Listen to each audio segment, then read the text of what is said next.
Okay, um, we are playing Weave by Jay and Elizabeth Isles, which is fashion-based magic. And this is our second session with Tina returning from last time and Sabine and Lauren joining us. And so this is Weave the Beautiful World. We're kind of playing in a steampunkish world. And in our first session, we did the Microsoft palette. No, Microscope. I keep calling it Microsoft, but it's Microscope. The game Microscope, we use the Microscope palette. So I will show both of you what we did last time. But first, I will explain the game and get both of you started on character creation. So in this game, we are playing characters from so we're called the Volavna, which is kind of a larger term for people who use magic based on like weaving, thread, fabric, fashion. And there are a couple of different factions that I will explain in a minute. But so this is a diceless game. It's a pretty short PDF. It's a pretty easy to learn game, I think, and there's a lot of like open kind of things for what you can do, but a lot of the story will be focused around like kind of clothes and fashion, but in a way that it represents culture. So let me just open the PDF. And so what you are doing in this game is your characters are novices from these different traditions of this like clothes magic. And it's basically your gap year. You're traveling around, kind of learning about the world. And so all the Volavna have like glyphs kind of based on like what you've learned about the world and like based on like garments that encapsulate culture. And so your goal as you travel around the world is that each place you land, you stay in a city or town for about 4 days, and then on a fifth day, you create an egregore, which I think I'm saying that right, but I am not for sure. It's like a little yarn mannequin, like a yarn poppet, like I'm envisioning like something like a voodoo doll, but a little bit different. And it basically like you're kind of synthesizing what you've learned about this garment and this culture. And if you, well, sort of like a sock puppet, but your end goal is to kind of learn what you can about the culture and the place you are, and you want to create a glyph based on what you've learned. And once you've acquired 7 glyphs, you become a master. And so Tina has 2 because we all start with 1, and then last time we succeeded in making the egregore. So Tina has 2, and then Lauren and Sabine, you will both start with 1. And when we make the egregore, and I'll explain it more in detail, like hopefully we succeed, but there is a possibility of failure. So kind of the central conceit of this game, I think, as Jay describes it in the text, is it's really meant to talk about tourism and experiencing other cultures. Like she says, do you take the things that you find cool, heedless of the damage you may be causing, learn context from the locals, and only take what is shared with you or appreciate from a distance, and only take memories with you when you leave? And so we're kind of using these clothes as really like a window into places and culture. And so that's kind of the conceit we're playing with. And so do you see, I'll see the folder, the Google Drive folder. So that has the character keeper, and I apologize, it is kind of a rough draft character keeper. It's not very nice. I am working on a better one, but it's been a busy week. But so there's a PowerPoint slide that I took kind of like a little poem or song. Thank you, Lauren.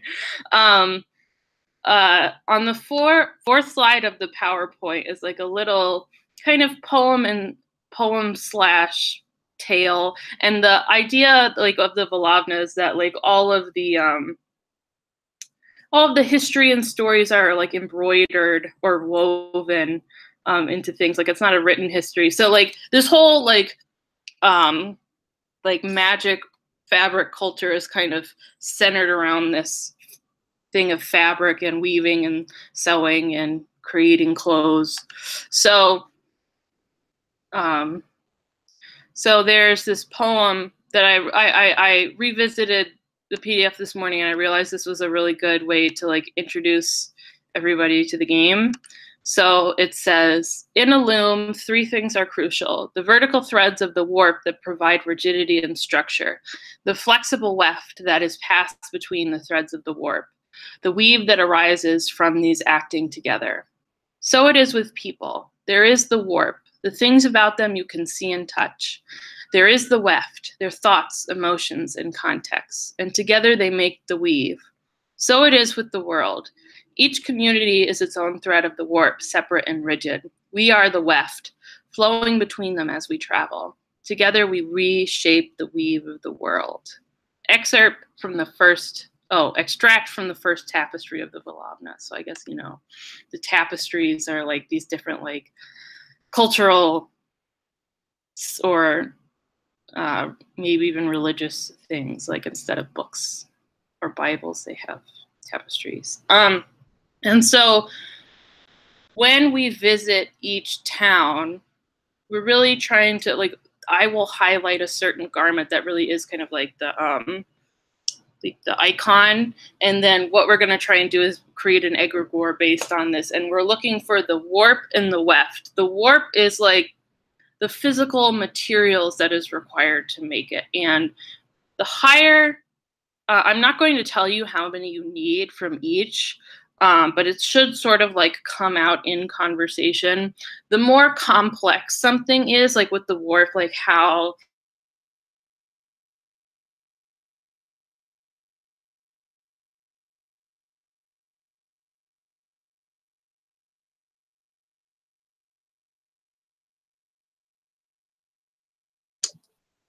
I think Noella's frozen. I think so too. Oh wow. Hello? Oh, Hello. okay. We lost you just after if it gets more complex. Okay.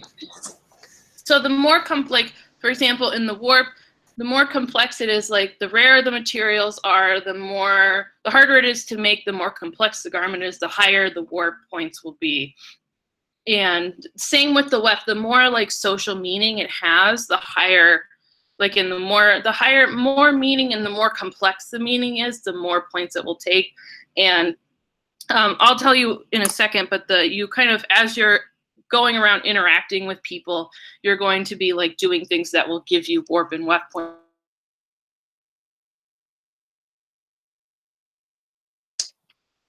And she's gone.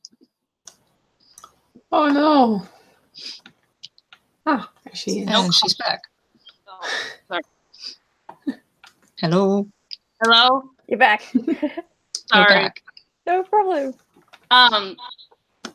So as we're going around interacting with things, like I said, there are no dice, so we're not going to be rolling for anything. Basically, if you want to do something important unaided by magic, and your magic is all related to like fabric, clothes, stuff, so that's when the magic is going to come through. If you want to do something important, like last time, Aika's character was trying to like interact with the cult leader. That's an example of something like where you're doing something important, but not necessarily with magic. We're not going to roll for that, but it's gonna, like, you're gonna do what you want, but something important is going to go wrong. I'm the weaver, so I'll pick that. So you'll fall short in one crucial way, you'll succeed with unintended consequences, or you'll do well enough to satisfy yourself, but without lasting impact. And this is just to really advance the story forward. And this is, except for like if you're tailoring or trying to make some kind of clothes thing, you're probably going to do pretty well with that considering you're like a clothes magician. If you have everything you need, you can make it. And then when you do want to use magic, you can use magic related to the, and I will explain these for Lauren and Sabine in a second. If you want to, you can use the power of your glyph, because the glyph you start with will give you a certain ability. And if I remember correct, we may have gotten an ability from the one last time, but I don't remember for sure. And then you have 4 strings of power, which we'll go over in a second. And so you basically rank these from 1 to 4, and whatever the rank is, like your strongest one is 4, you get like 4 points to draw on. So you can use that magic ability 4 times in one session, and then it resets at the beginning of next session.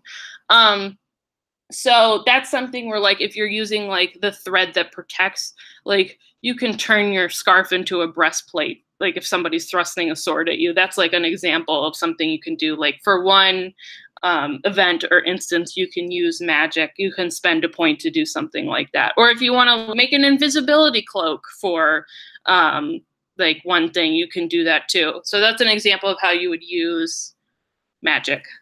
And so before we kind of get into more stuff, I want to go over the safety tools. So we will be using the X card.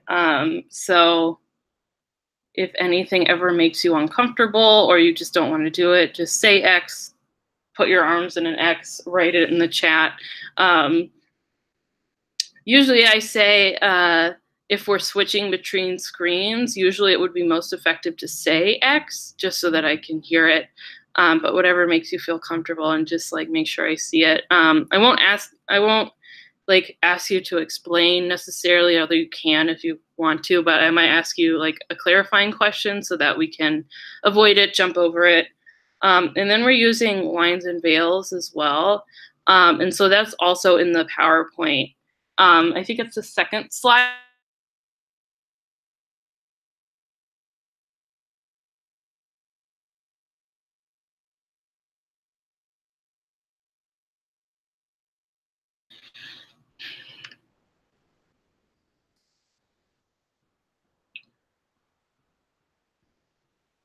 I think you cut out just after second slide.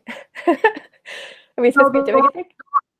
The lines and veils are on the second slide. Please feel free to add anything right now. And then if anything, also if you think of something later, we can add too. There's no like time limit. Like even if you don't think of something now, you can still add it later. Just say like especially if you X something and like, oh, I want to X this. And also if we could add that as a line, that would be great. Like you can do that anytime.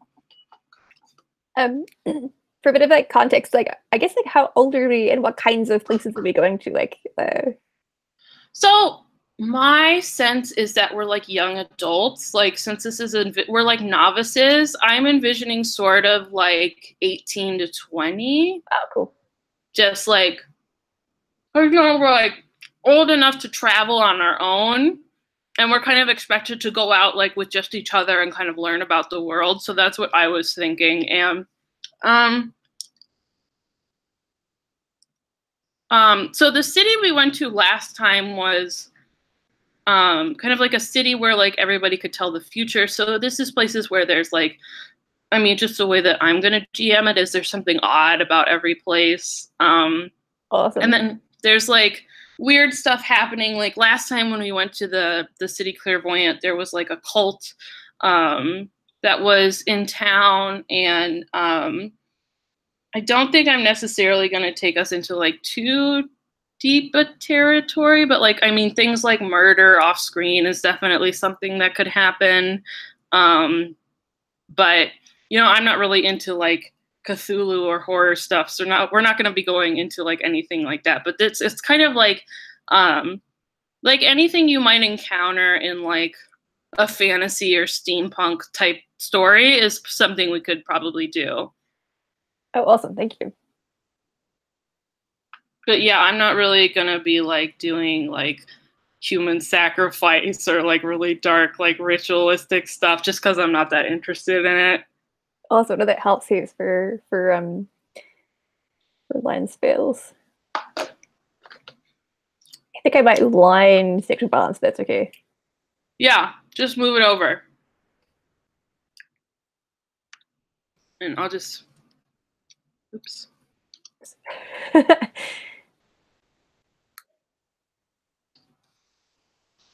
And for me, sexual violence is like not just I guess like the what you typically think of as like violent aspects of it, but also like putting pressure on someone to like have sex with you or like and that kind of thing. Yeah. Otherwise, other than that, I think that's all I have to add to that list.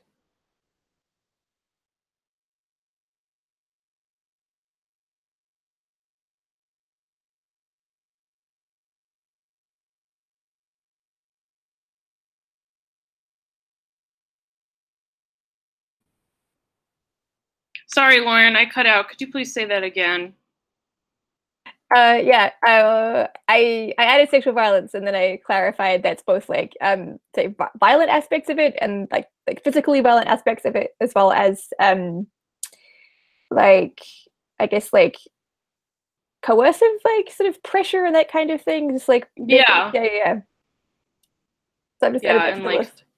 yeah, and like I guess like for me, like no, like threats of that kind of violence too would fall under that for me. Yeah.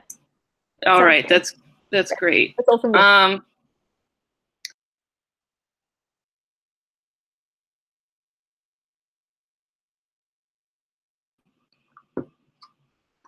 So, and then on the slide under this is the microscope palette. That's just a little thing we did for world building.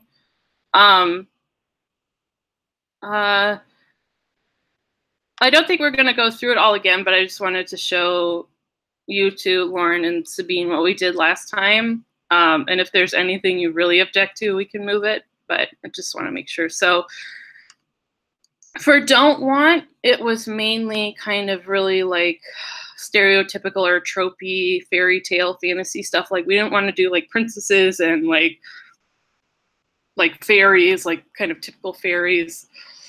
And for want, we did animal-shaped robots. So like very, to me, that's like in a very, I was playing it in like a very steampunky type way, like kind of more like steampunky robots than like sci-fi robots.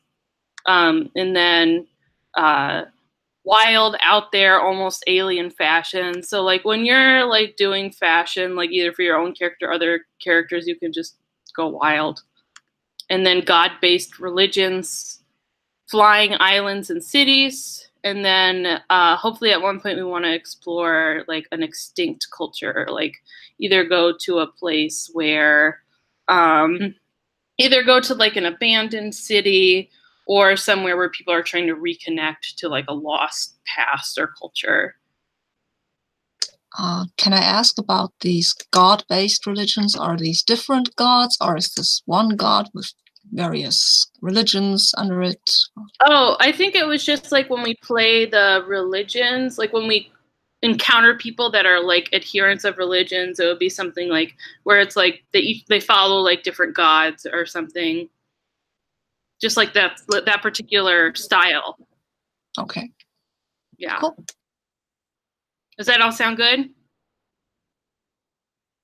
So next, we're gonna do character creation, and I'm just gonna introduce the different traditions, because under the Volovna there's 3, and Tina, you are the Loom Monastery, right? Yes, I think so.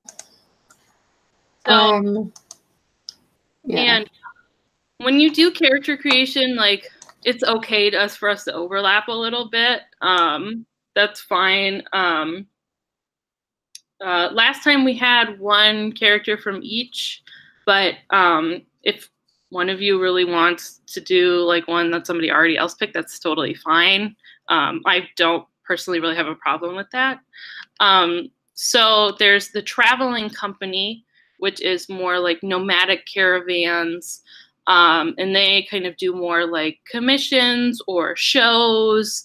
And their thing specifically is that their source of fabric has to travel with them because they're nomadic. So they have like animal-based materials like wool, silk, fur, leather, ivory, those sorts of things. I think last time we had sheep that were going with them, but if you have something else you want to add in there, feel free. And then the Loom Monastery, which is what Tina's character is. It's sort of like more remote type compounds where they're kind of like up in the mountains, and they work with plant fabrics, and they're pacifist and vegetarian. So kind of think of like the cloistered type people. You know, the monastery kind of evokes that. Plant fabrics, cotton, linen, Ute, Hessian, wood stuff. And then the Fabricator Guild is basically like the fantasy version of artificial fabrics. And so they live in high-walled compounds across the world, not to be isolated, but because they have like boiling vats of stuff, making things like vinyl, nylon, acrylic, metal chains, Kevlar, etc. They're real innovators. So it's like the fantasy version of like human artificial fabrics. And with that, that's like when you build your character, you're picking which one you want to be from. This is like the place where your character was raised. So our character keeper is copy of Weave Character Keeper November 2018. Tina's is right on the left right now. That's the yellow one, and there's a green and purple column too. So when we're building characters, so you pick the traditions, and then you rank your power in the 4 magical threads. You reveal your first glyph of power, which the first glyph of power, it's like, this is the signal that you're a novice. That is your tradition plus your highest thread of power. And I will tell you what the threads of power are in a second. So I don't have it so that it will autofill yet. So I will just fill that in for you because it's the formula. It's your, and if you want to go look ahead of time,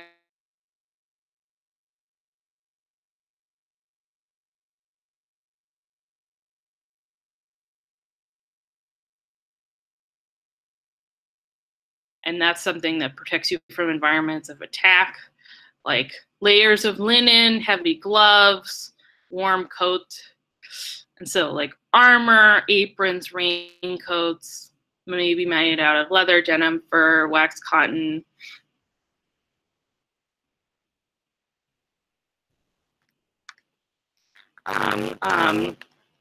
The thread that reveals garments used to send a message. Excuse me, is it just me, or are you? I hear you roboting quite a bit. Oh, Yeah. sorry. So, but is it better now? The Wi-Fi should be reconnected. So It's That's back what it to was. normal. You're all good, Noella. where did you stop hearing me? Did I finish Thread of Power?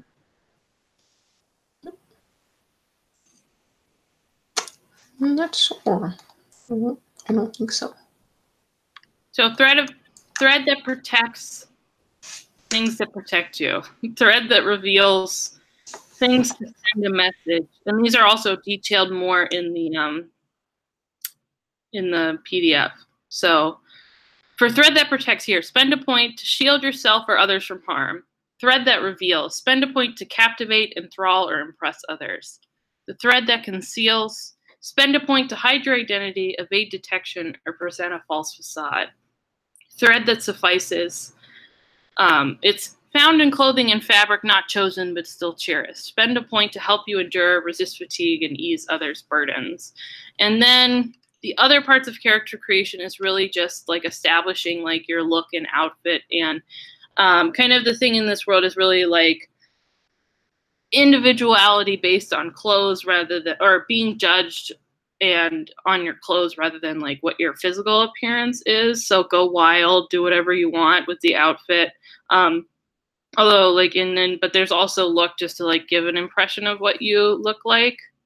And then there's name.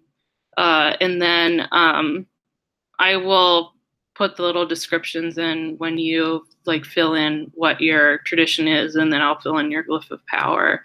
And then after we finish doing character creation, you two will draw your first glyph of power. So you guys can go ahead and do that. Tina, I'm sorry, you don't really have much to do. Yeah, we can take the time to wonder what kind of glyph, the second glyph I have was. I don't have a name. I don't remember if we gave it a name and also what it does. I'm not sure we decided that yet. But I think it needs to go into my character keeper. So it was something about the sun, right? I think she's gone again.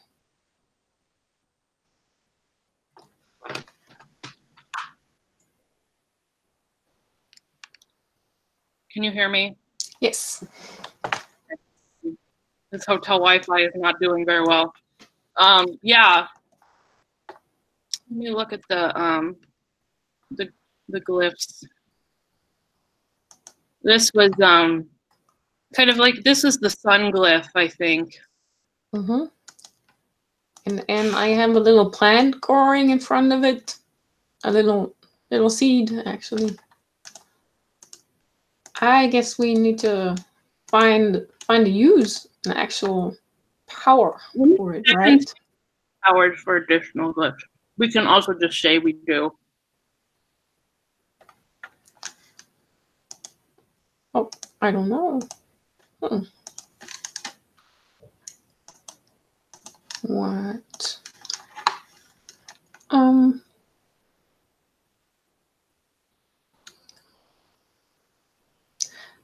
So is the glyph different for all the three societies? Not necessarily. I think last time we just chose to make it a little bit different for each person. Yeah, we can pick a power, and yours was And all right. Yeah, I'm just let me just add a little line so that we can.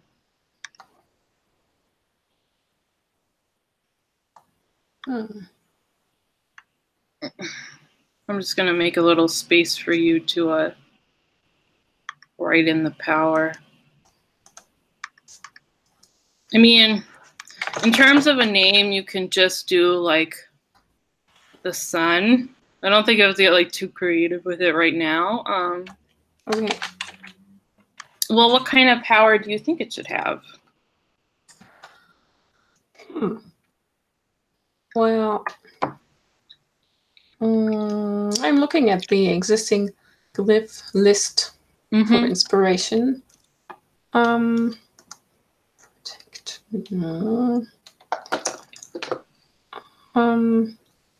Well, what happened last time was those people were seeing a single future when looking into the sun using these glasses that were the actual garment.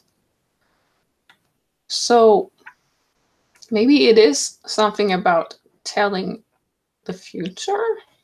Yeah, that's a good idea.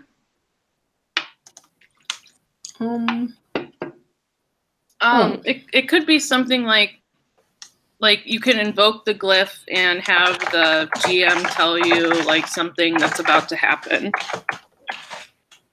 Yeah. Yeah, that would be nice.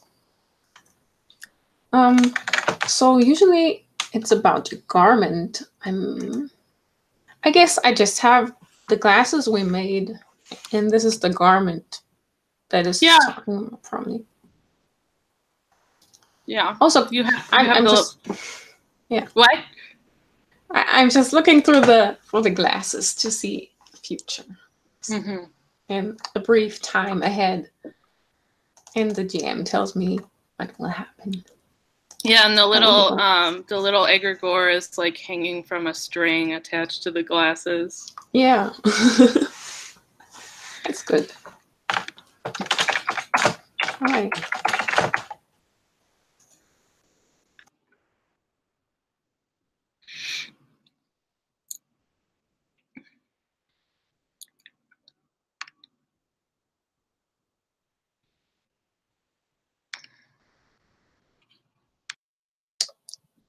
So, Lauren, do you have a strong preference for what kind of background you would like to have?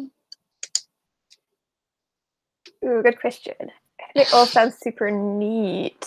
I was drawn a bit more towards like the acrylic fantasy weirdness. How about you? I don't know. I'm kind of like the Traveling Company, but I also like the Fabricator Guild. I can't decide really. Cool. I'm more than happy to be a fabricator buddies if you're drawn towards being a fabricator. Okay.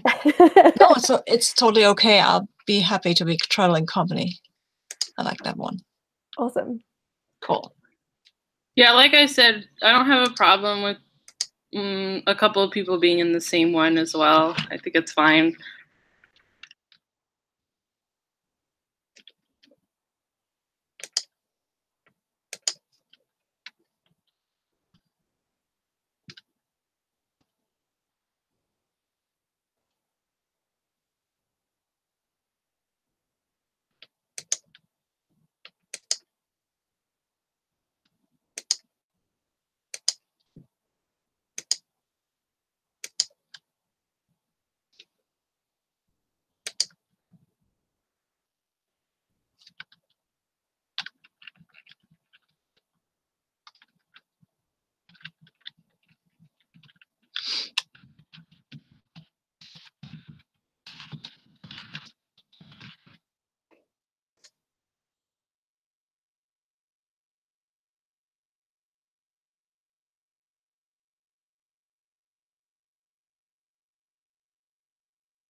think I'm good.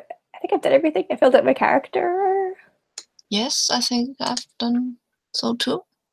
Great. Why don't we go around and introduce all the characters, and Tina, you can introduce yours too, again. Yay. I'll just go down the character keeper. So Tina, why don't you go first, since you're on the left now? Sure. Well, I'm Folia, and I'm from the Loom Monastery. So we're from remote mountains and pacifist and vegetarian, and we like plant-based textiles. And I'm a pretty short woman, young woman with brownish skin and freckles, and I have braided hair, 2 braids down here over my shoulders, and I'm wearing, which is important, a very simple linen dress, which is in line with my monastic upbringing. But I have an apron over it, which is also very practical, but it's bright yellowish green. Oh no, my dress is green and the apron is orange. And a beaded belt with wooden beads.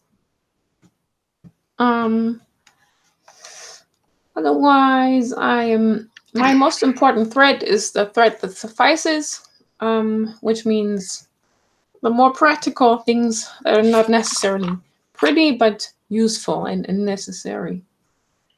And then there's the thread that protects us, my second most important thread. I have the glyph of relieving. So the garment, I'm using it with, can transform into whatever is most desperately needed. And the sun, which we already discussed. Yeah, well, that's Folia.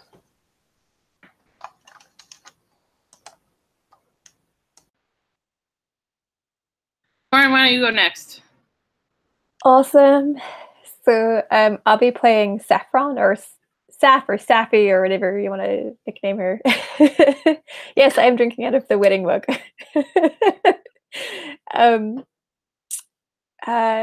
So Saffron has like quite short but like thick, dark, kind of like tousled hair that's always messy because she doesn't, like, I'm playing me right now.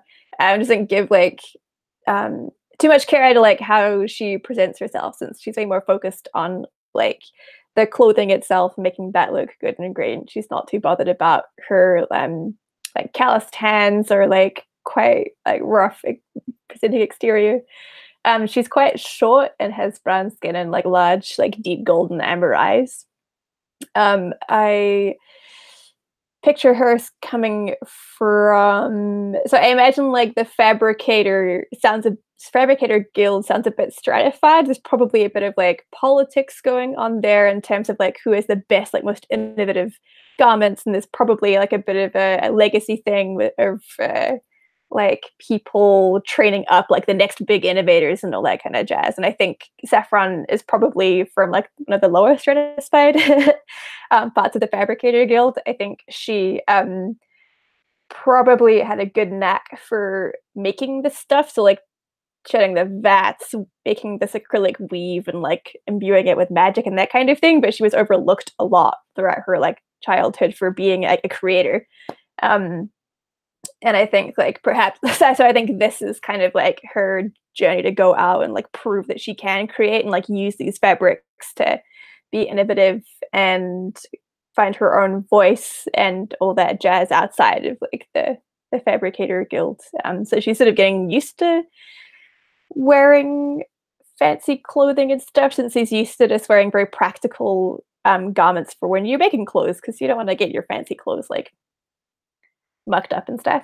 I think at the moment she's probably wearing like, I picture this like shifting shawl that she sort of has around her shoulders. I think it kind of playing off of like solar punk and steampunk.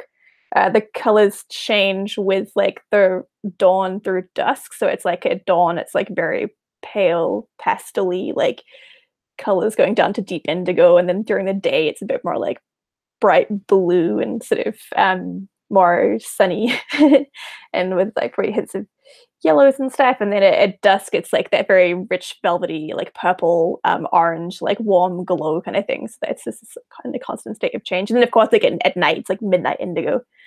And I think she's quite proud of that one.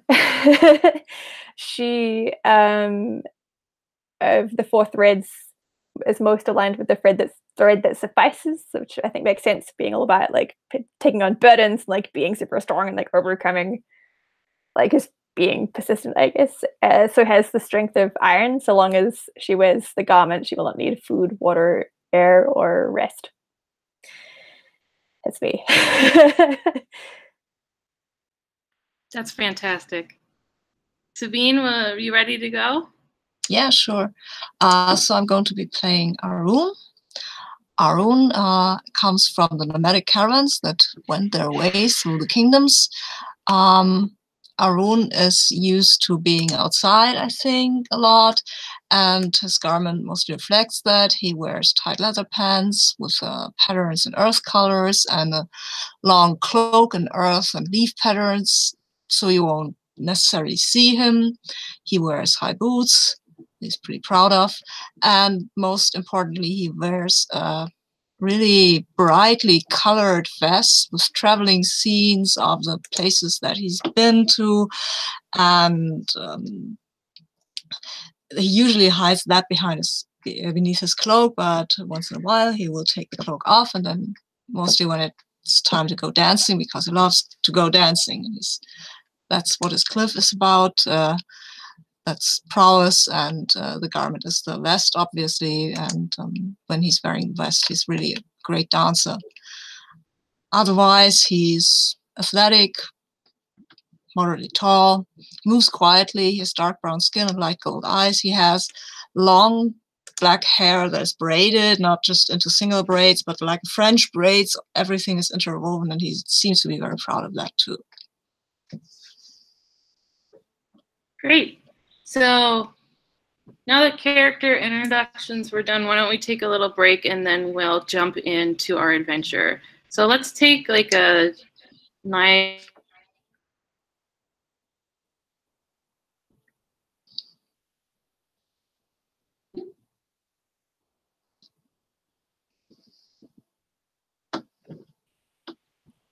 You were saying, how long can you hear me now? Yes, yeah. Sorry, let's come back at 5 after the hour. Perfect. Okay. Cool. Sorry. No worries.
Okay, let's go ahead and get started with our journey.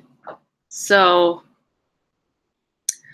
I guess we will assume that the two characters who aren't with us from last time have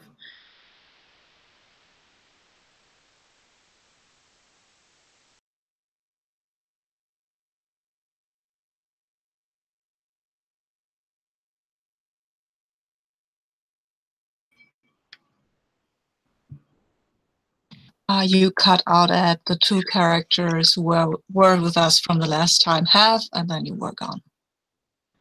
So they're off doing something else, and Folia has joined up with Saf and Arun, and so you three hitch a ride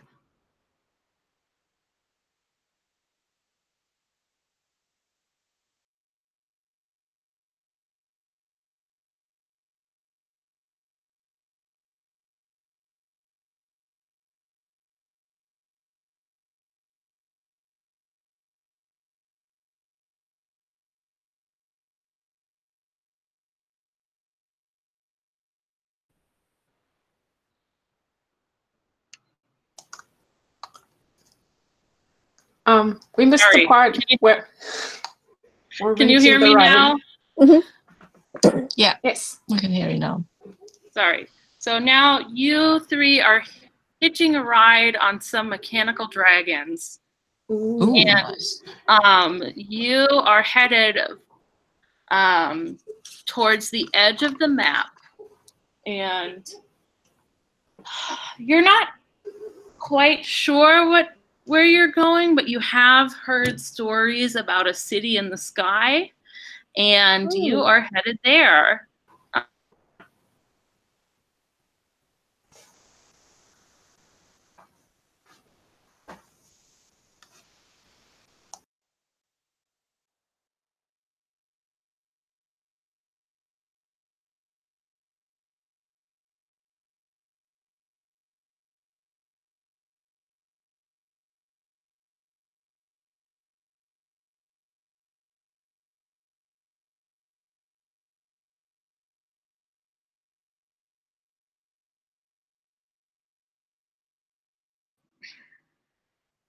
Sorry, I'm back.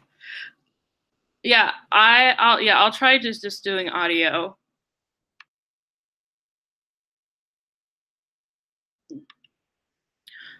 Can you hear me? So you arrive at this city in the sky, and there are some other people with you, and we all disembark, and the other people are very much touristy. They're wearing like vacation type clothes and stuff, and you are greeted at the skyport by a well, this is a fantasy world, but what in our world would be a Vietnamese young woman, and she kind of runs up to you as you're disembarking from the dragons, and you see there are a bunch of other people in a similar outfit to her. She very much looks like a tour guide. She has like a blue polo shirt on and some like khaki slacks, and she kind of runs up to you, and you see other people like this, and she comes up and says, "Hello, I am An, and I am your designated tour guide for the city in the sky. Please come with me." Is there anything you want to say to her before you get going? I think I will at least say good day to you, An, if I have that right. I'm Arun, and I thank you for this welcome.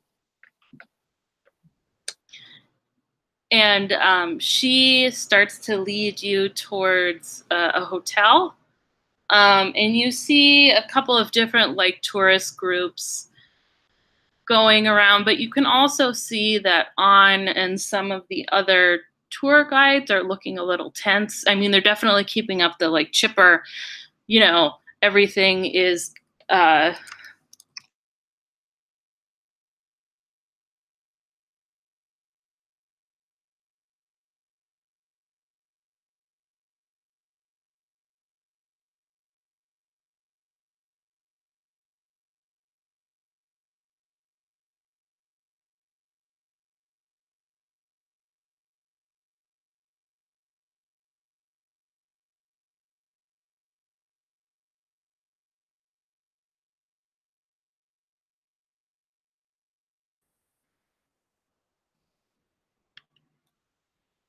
Can you hear me now? Yes, yes. Yeah, somehow my bandwidth got turned back up, so that might be the problem too. Ah. Okay, so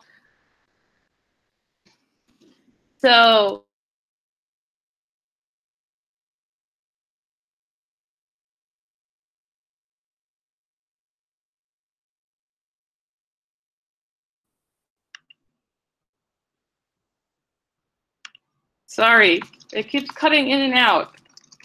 No problem. Can you hear me now? Yes. Not anymore.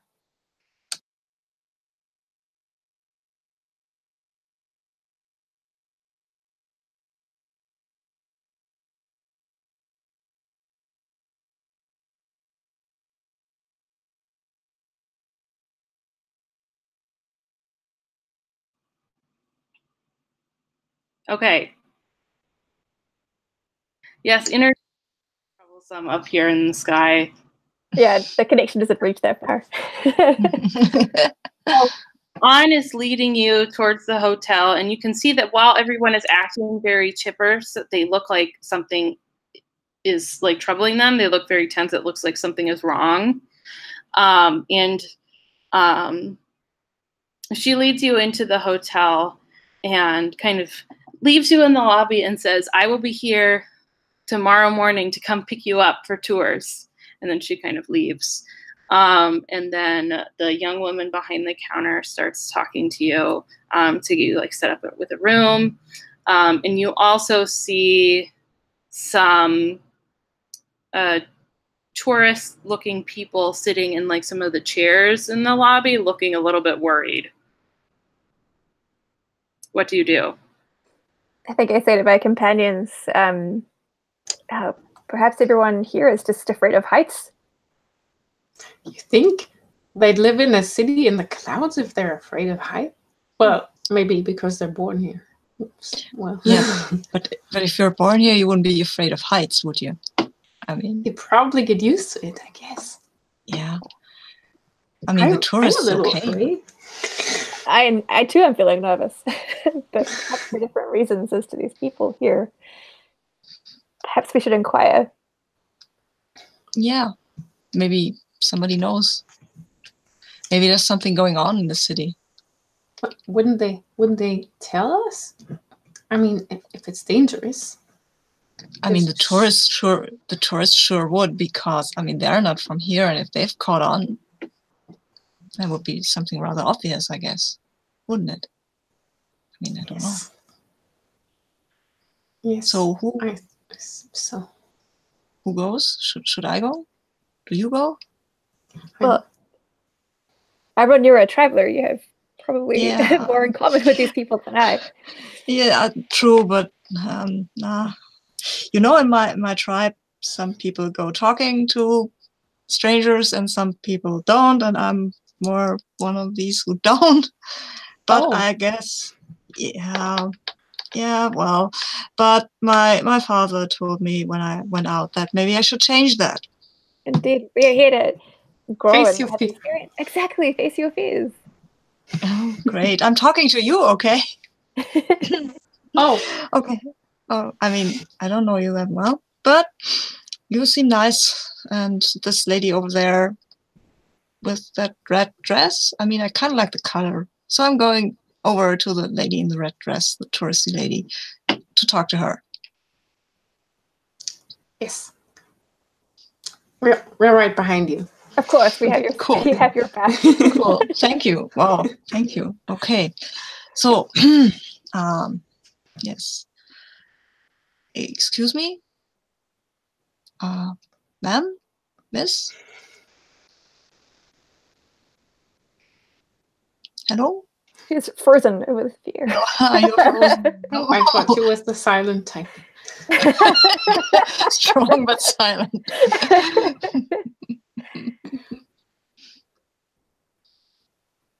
I must say, I'm a bit disappointed in the clothing. These polo shirts.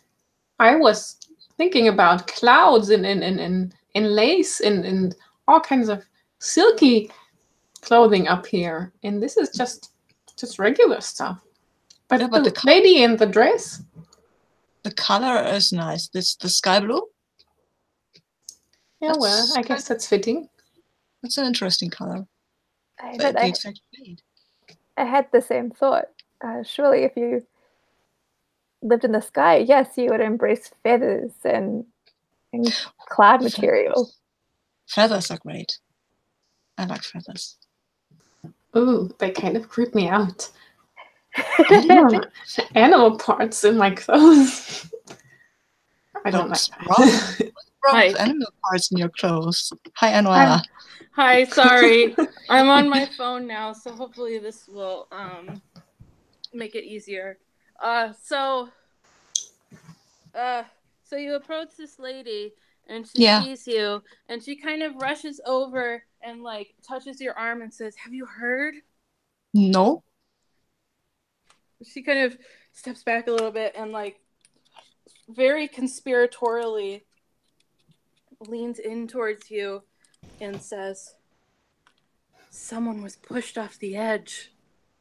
No. Like to their death?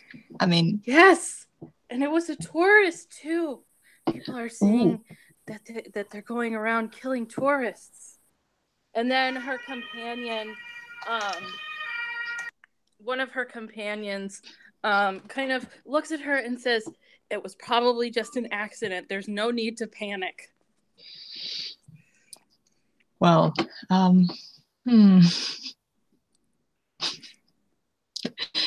Yes, okay, so, but it was just one time, and did they catch the person who did that? They haven't yet. Oh, okay. But they do know they were pushed. So someone must have been seen. They saw... Nobody has admitted to seeing... Well, I guess... Yeah, sorry. I think the lady from behind the counter comes and walks over to you and says, "There have definitely been rumors circulated, but the guards found a body. And there's definitely, like, no matter like what the truth of the matter is, people definitely think it was murder. But there's no need to worry. The guards are on it. We have a world-class fly guard here, and please, your rooms are just right upstairs, and if you need anything, feel free to ask me. Like I said, there's no need to worry. Everything is perfectly safe. We do have some. There are rails, and all of the bridges are secure. And if you just mind yourself, there's no need to worry about falling off the edge. Now, please." She kind of like tries to usher both you and the other tourists like back towards your rooms and says, like, "Please, there's plenty of in-room entertainment, and we have a very extensive room service menu. So please feel free to ring the desk from upstairs, and the cook and wait staff are ready to prepare anything you'd like."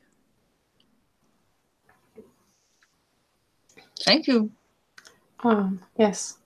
Thanks.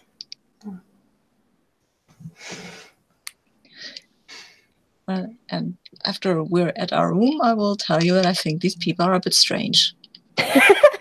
Which people? The tourists or the sky people? The sky people. The tourists, they're tourists. They're supposed to be strange. No, I mean the sky people. They are totally worried and nervous. And I mean, over just one person falling, this is not such a small city, I think. Indeed. It strikes me as if they are targeting tourists, and yet both the sky people and the tourists seem concerned, then I feel like there is more to this than meets the eye. Why would they be concerned if whoever is doing this is not after them? Well, maybe they are just worried that they won't get any more tourists to come to the Sky City if somebody's pushing them over the edge. Well, I must say, all this luxury is kind of strange to me. And I'm sorry, but who's going to pay for all of this? And I'm looking into my little wallet and saying, I must admit, my finances need to be upgraded a little, possibly. Maybe if I can offer some kind of services to the locals. Yes, how about yours? I'm not that rich either. I mean, I have some finances, but not too many. My father said, Arun, you must make your own way, and that means you can't have too many finances because you must make your own way. So you don't have any money? I have a bit small. I mean, I could get up here, but I don't think I could afford something like this.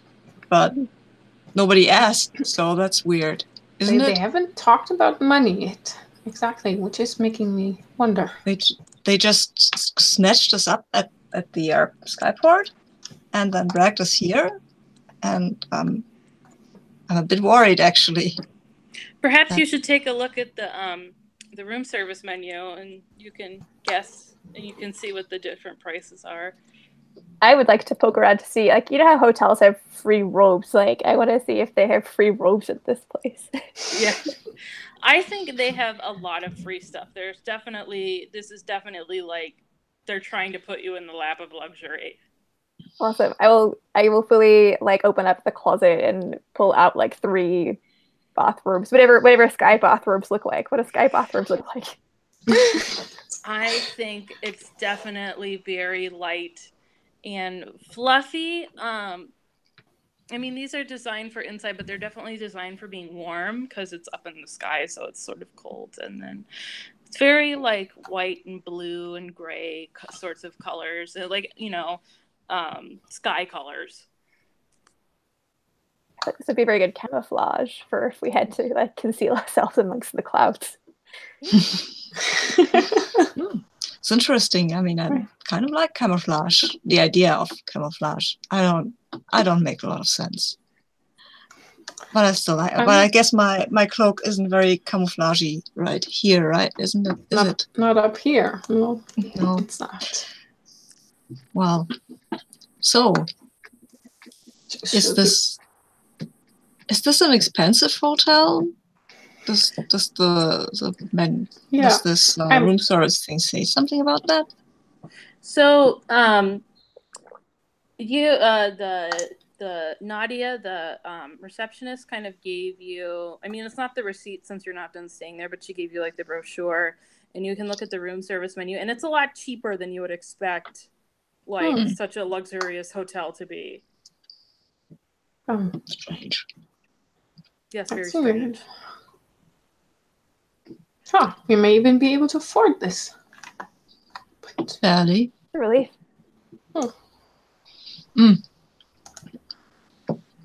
So did the two of you get the feeling that they don't want us to leave here, the hotel? I mean, I did. They want to stay in the hotel. Yeah. A little, yes. At least until a designated tour. Yeah. Yes. Yeah. Yes. So I guess explore. Yes, I guess there's things they don't want us to see. I can see why you would want to stay here. I think I slip on their robe, right? And like I'm running my arms like along the fabric, and I'm like, I could definitely see myself just like lying down in like this in these like fabric clouds and watching like whatever entertainment they have to offer and sleeping and napping. That sounds quite lovely.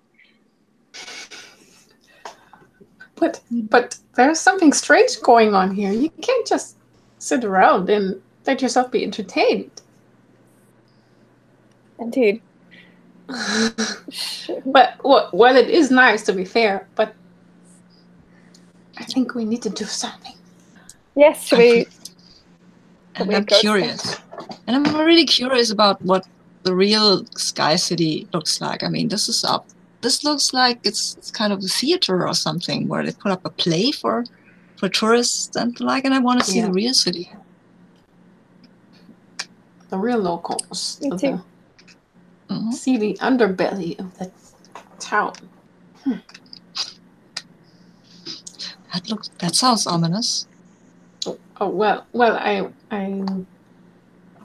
anything can be interesting. I mean, you never know what you find. Yeah. Okay. Cool. Let's see what they will do if we just leave. Maybe they will just try to stop us, I guess. We'll see. Should we wear those clothes? You might look a little odd leaving the hotel in bathrobes. I definitely do. So, Nadia is a little distracted trying to like check people in and like, you know, just organize things. So nobody stops you as you exit the hotel, and it's cool. It's after sundown, so it's kind of like the early night hours. So people are still kind of walking around, but it's definitely more like you can see like there are definitely some areas that are more tourist designated, and then you can see people in like more local clothes. I'm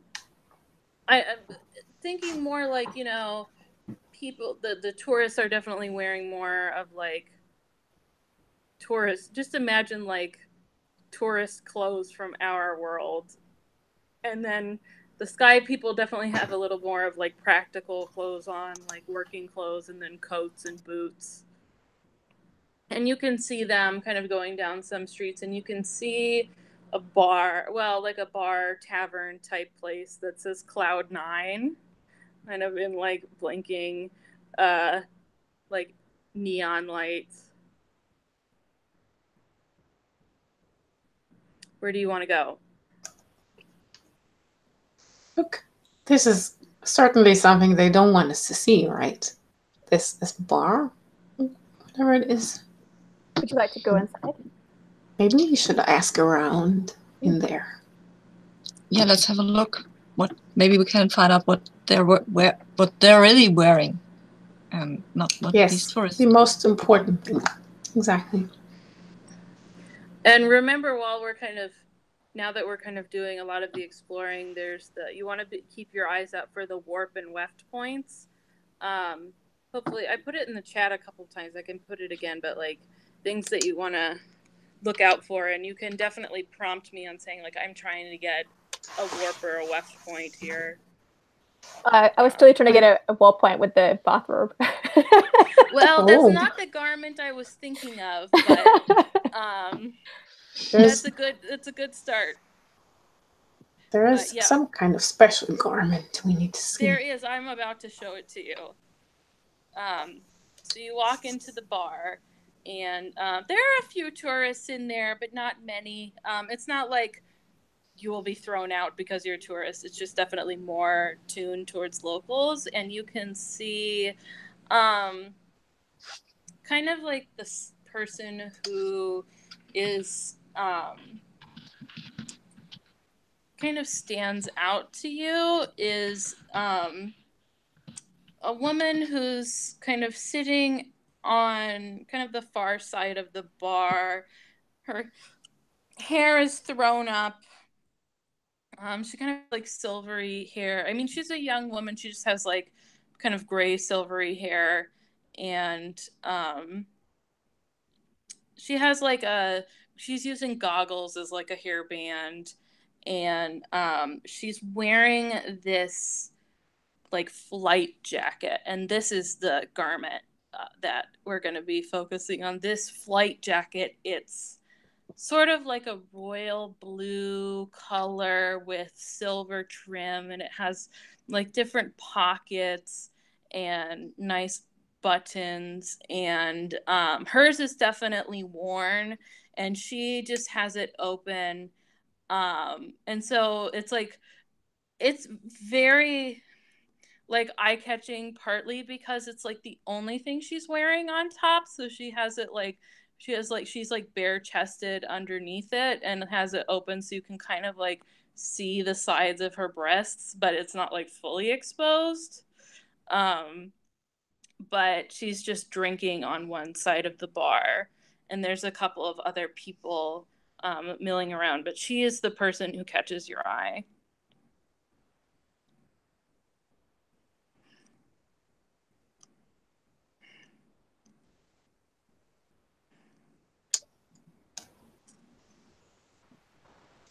I'm kind of a bit shy to approach her like this.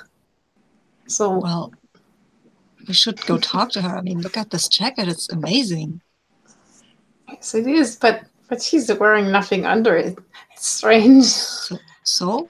Well, I was at the city once where nobody was wearing anything above the waist. Huh. You get also used to that. Exciting. But it was a lot hotter than it is here. I mean, I wonder if she isn't cold. Right. I can offer her my bathrobe, I suppose, if she is cold. Yeah. And I will just say that you can definitely, like, she's kind of talking with people walking by, and you can definitely see her, like, eyeing the ladies. So might want to keep that in mind when sending someone to talk to her. Oh, right. Well, I think Arun, it's probably better if you don't ask her about her jacket. Let us do the talking. Okay, cool. Yeah, totally fine with that. Oh, Arun. Shall we, Folia?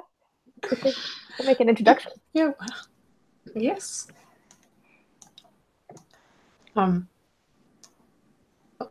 you gonna make the introduction, or? I suppose I think like I'll take off my bathrobe because I want to kind of impress her a bit. Yeah. I'll tuck it into whatever satchel I have. And we'll. Ooh, how would I?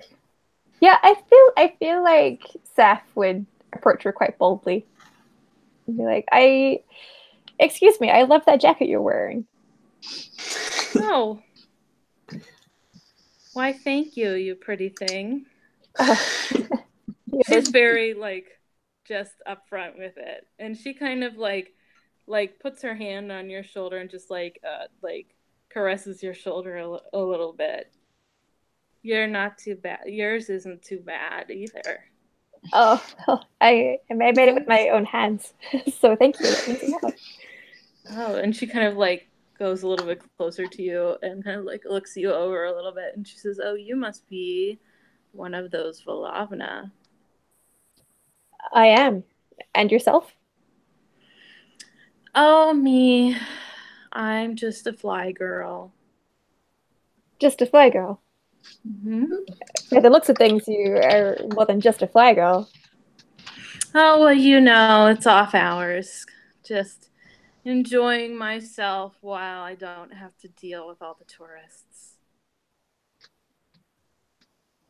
I apologize for being so forward, but I just have to know who made this jacket. I think like I'll like feel the, if she's fine with it, like feel the cup of like her sleeve with my fingertips, right, to get a sense of what it feels like. Oh, and she kind of like glances over and she's kind of like says, well, you know, there's some Volavna that make their home here, and these days, you know, we're quite a young city, and now this is the uniform of the Flyers. She kind of strikes a little bit of a pose, but then you kind of see her face sour a little bit and say, but now all the tourists want to wear it too. That I understand. This is my friend Folia. Folia peeks over her shoulder and says, yes, hi. That's a very nice jacket. But it's, of course, not very nice to appropriate official fly person clothing as a tourist. So I would never ask to do that. You said Volavna made these jackets for you? Oh, yes, there's, you know, we're just a city of immigrants here, you know. So there are some tailors in the city, and Oh, a couple of years ago, we started making these. Oh. So what does one do as a fly person?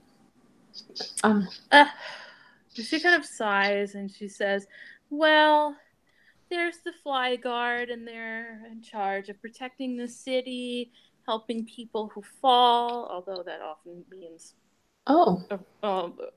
scraping the body off of the ground. Oh dear.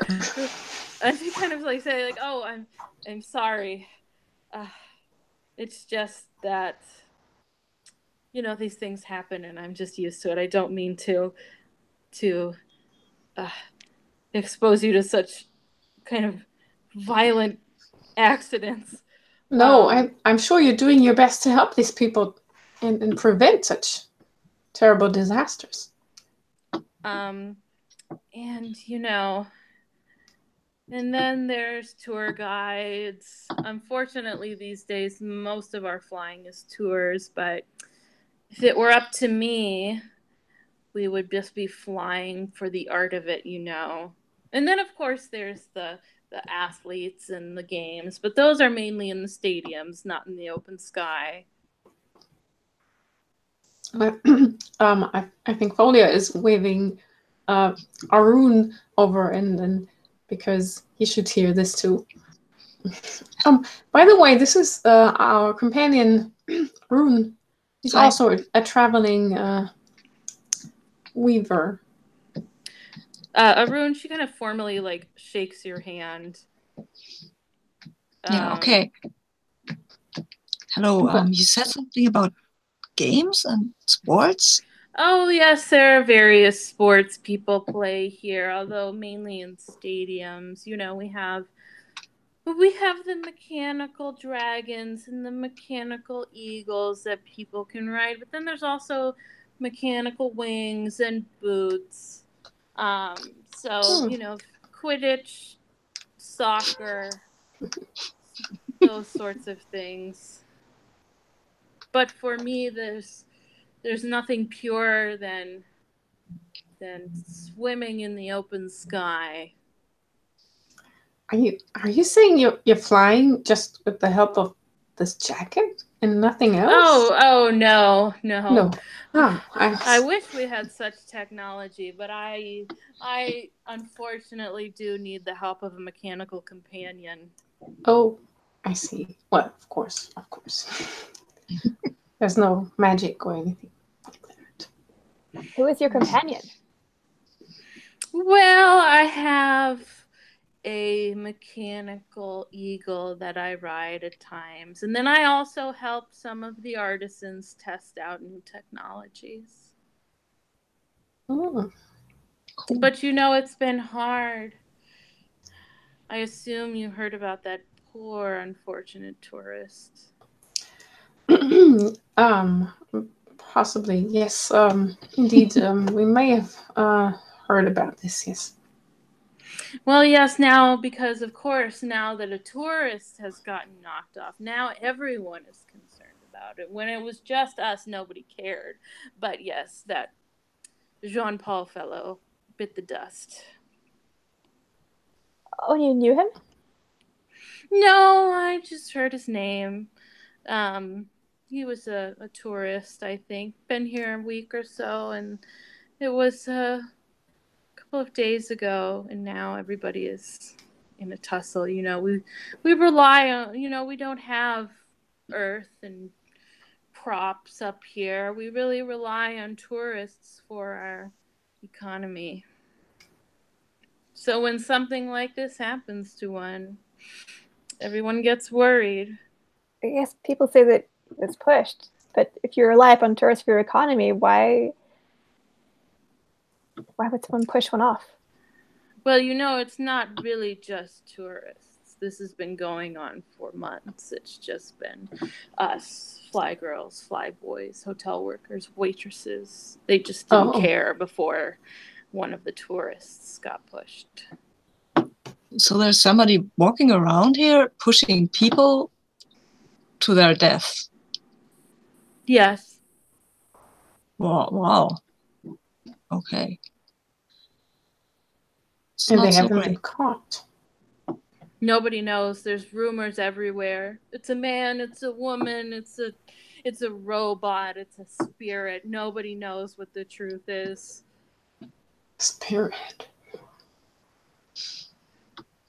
You okay, Folia? Yes, I'm fine.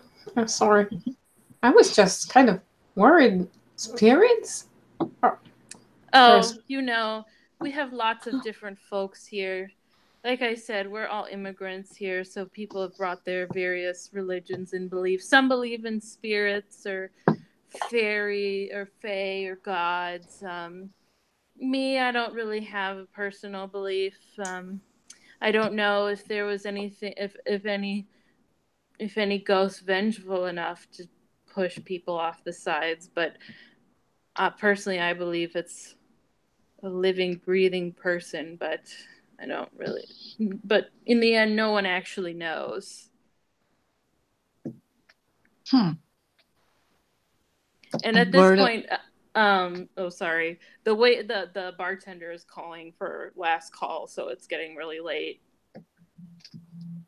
And were they pushed all over the city or in some special spot?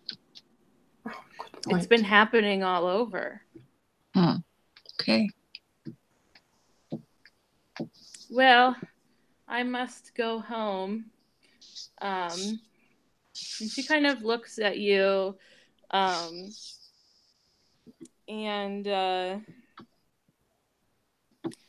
like I said, her jacket's like getting a little bit threadbare. It's a little bit worn.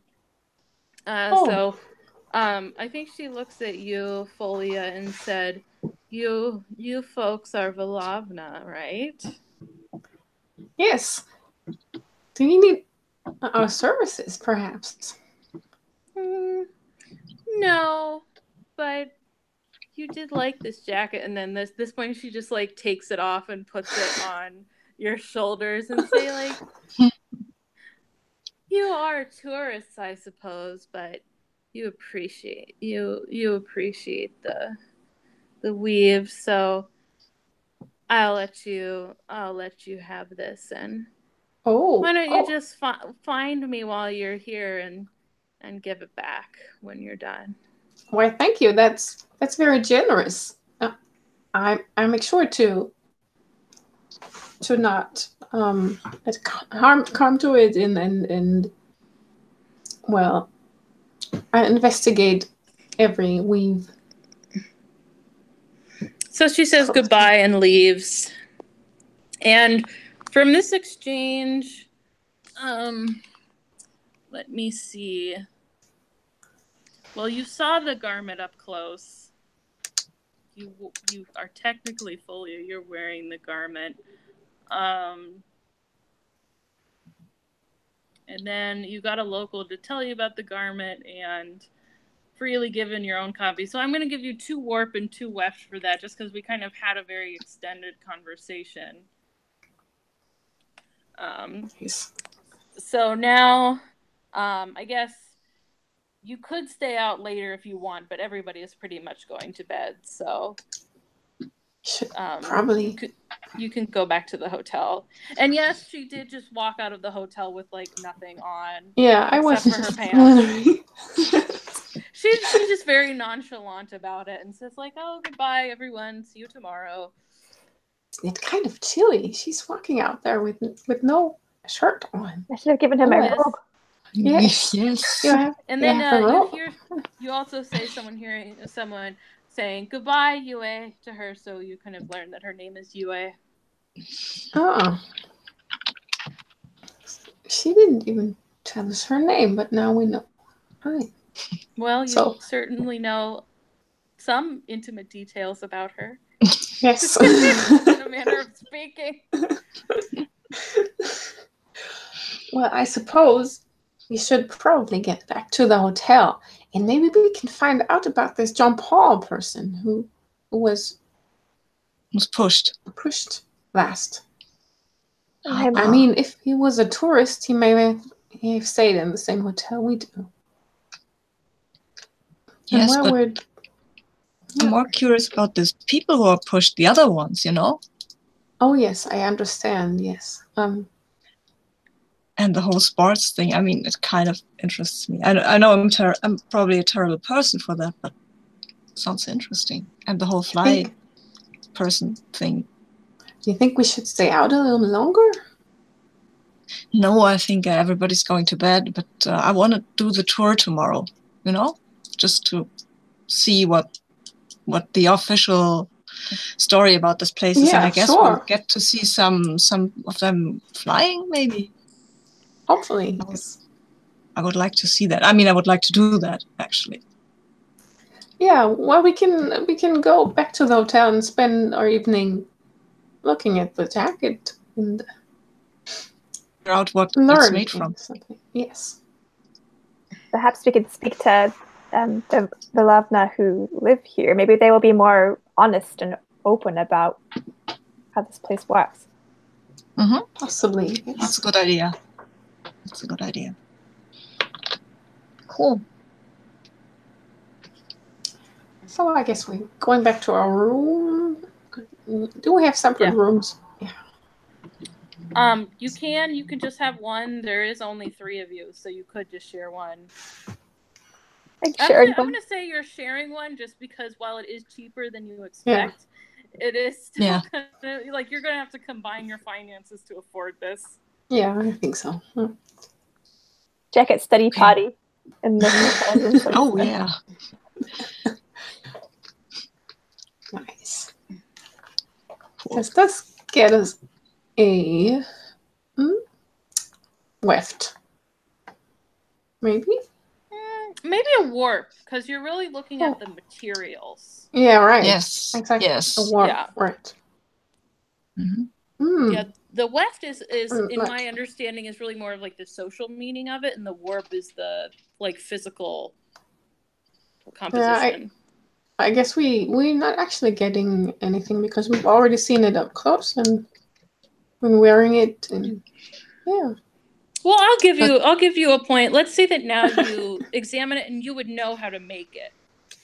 Yeah, so that's kind of secures the specific materials needed to make it, that we would start to do that because we would have to know what the specific materials is. Yeah, and you also might just have some you might have some fabric stuff on you just because that's what you do. So you can maybe look at it and start to pull out some stuff that you might need and draw little diagrams. Yeah. So I'll give you a warp point for that. Hey, thanks. All right, and let's take a little break here, and then we'll spend the last hour on. So that was day 1, and we're usually supposed to spend 4 days, but we'll just combine day 2 through 4, and just do. We can focus on the tour, or if there's other things you want to do too, we can do that. And I think we'll spend the last 20 or 15 minutes doing the egregore, if that's okay with everybody. Yeah, totally. Cool. So let's come back at the hour. Cool. Okay, cool. Okay, great. See you then.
Okay, I think we're all back. So now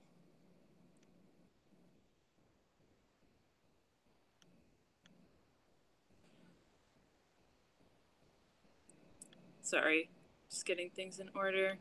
So now it's day 2 through 4. Sorry, this happens every time. So you said that, so does everyone want to go on the tour? Is that what you all want to do, or do you want to do something else? I want to go on the tour. I want to see everything. The story they're telling us and what's behind it both. So I'm going to see the tour. How about you? I want to see the tour too, and maybe afterwards or the next day we can visit the Velavna in the city. That sounds good. Might be able to learn some more about these people as well. Okay, so just time-wise, so you're fine doing the tour and then visit the Velavna. Is there anything else that you want to do before we have to wrap up? I think that's all for me.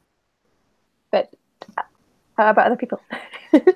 But it depends whether we need to find out more about the Fly Girls. Maybe. Or maybe that's already covered by the tour. Let's see.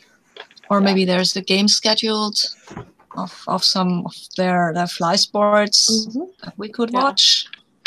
Or maybe we could sneak around in the city and try to find this dastardly malfeasant who pushes people off the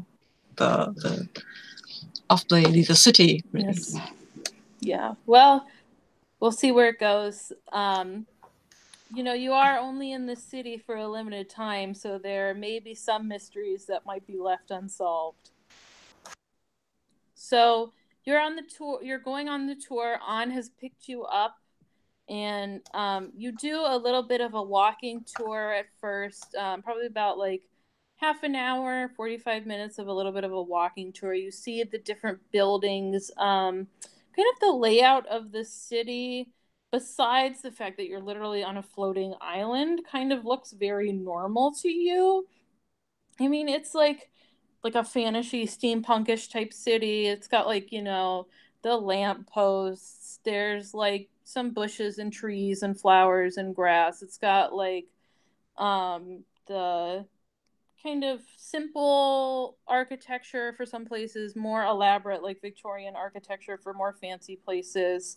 And then so like if you were like not, so if you're like in the middle of the city, you kind of don't realize that you're in a floating city. And then once you get towards the edge and you can see the sky, that's when you realize. And then she leads you to a skyport, and it's definitely set up for like the tours. Like there's kind of like a ticket line and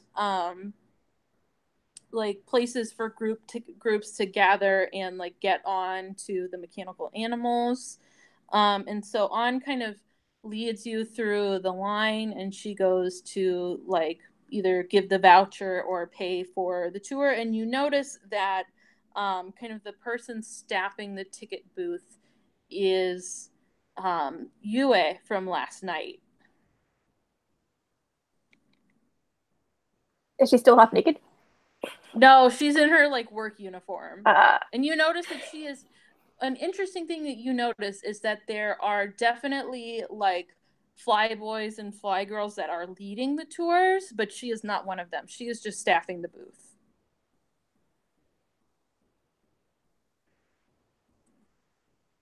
And you might be able to say a few words to her, but An is sort of ushering you through towards the port. I guess we're giving her the jacket back later. But yeah, you don't have enough time to do it right now.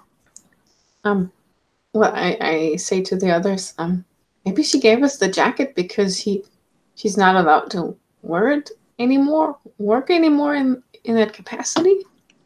I don't know. Sure, I don't. Hey, let's ask An. Maybe she knows what that means. I mean, she's our tour guide and she's supposed to answer our questions, right? Sure. So, hey, Anne, or do you want to go? Yes? What is it? These fly people, they wear these interesting jackets. Oh, yes. Yes, that is the uniform. It's quite, for a few years, it just, it became stylish, and now all of the fly people kind of use it as their uniform. Oh, and if some fly person weren't using their uniform, would that be a problem? She kind of gets a strange look on her face, and she says, no, not everyone that flies necessarily works as a tour leader, There are some people who... she kind of has this look like she really shouldn't be telling you this, but for the sake of the story, I'm going to tell you. She says, there are some people that sort of look down on the tours, the purists, the flying purists who think we should be doing it for the art of it. But, times are tough and we gotta pay the bills somehow. And, I get it, yeah. Just from meeting Yue last night, I think she definitely falls into that camp of like, I am not flying for tours. Mm-hmm. And staffing the booth is like, I have to pay the bills. So you get ushered towards your group, and there is a young man in kind of this like trim jacket.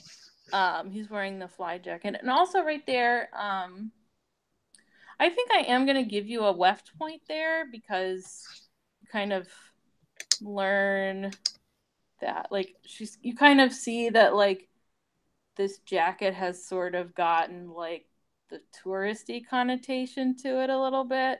So I'm just going to give you that point there. It definitely had more of, like, the love of flying meaning before, but it's gotten more touristy meanings. And so you get ushered over, and there's this young man who, like, in our world would be kind of sort of considered like a Japanese young man. And he comes up to you and he introduces himself. He says, "Hello, my name is Hiroshi, and I will be your guide for the day. Please, please mount your animals. We are doing 2 to an animal today. Sir, why don't you ride with me and your 2 ladies, and you 2 ladies can take another one, and then we'll be off." And he kind of looks to An and says, like, "We'll meet you back here in an hour." And from there, you take off, and it's both a flying tour of the city, and you get a little bit of more like exciting flying in the sky. So he sort of leads you around, and you see from above, like, all of the different areas. It's not a huge city, but it's not tiny. Like, there's definitely different, like, districts. There's, where all the hotels are, and then more, like, where the residential areas are. There's some, like, place that looks like the government buildings. And then you also see some really big stadiums that are also kind of, like, so they're sort of like little mini islands on the outside of one, like, on one side, there's little mini islands that are sort of attached with bridges that are these huge, like, sports stadiums, and you can see, like, games going on in there of people just, like, doing different flying maneuvers while playing sports. And then you also have a phase where he leads you in kind of some, like, exciting flying stuff, and you're all strapped in, so you're not going to fall or anything. Is there anything you want to do while we're in the air for this tour?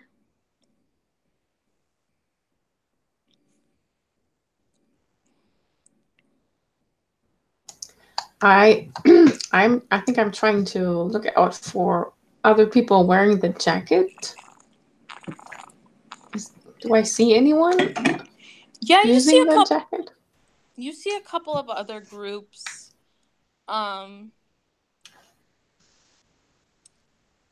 You see a couple of other groups, tour groups in the sky, and you see the leaders wearing them. And then you can also see, like, a couple of people who are obviously tourists wearing kind of like a copy of the jacket. It's not as finely made, but it's made to like sell to tourists, and you can tell which one's real and which one is kind of a copy. I'm making a mental note to check out maybe the booths that sell the fake jackets and take a look at those and ask the sellers why they're faking them. Is there anything like a flying guard or something that's patrolling the city perimeter or something like that? Yes, there is. And they're also wearing the jackets? Yes. Cool. They also kind of have things that look more like armor on top of it, but they also are wearing the jacket. Oh, can I convince Hiroshi to get a bit closer to them? I want to look at this armor part. And he looks a little bit nervous. He's like, "Oh, we really should stay in the perimeter." Oh, okay. And you can try and convince him if you'd like. No, I don't want to make trouble. I'm just curious. I don't want to push him. With magic. No. Yeah, no, remember we can use magic. Yeah, I know, but I wouldn't do that. I mean, oh, you wouldn't. No, but I mean that's kind of no. It would automatically work. I know it would work, but I don't want to push Hiroshi because it might be dangerous or he might get in trouble. True. And that's not And that's just such a tourist thing to do, to push people just because I can now. Yes. No. Very true. It's a good point. So I think you land. Hiroshi gives you back to An, and she kind of takes you to go have lunch. And so with like lunch in the afternoon, you have a little bit more free time, and An can definitely show you more things, but she also gives you the option of kind of having a little more like free reign over what you do. So here you all kind of have the option to kind of go in whatever direction you'd like.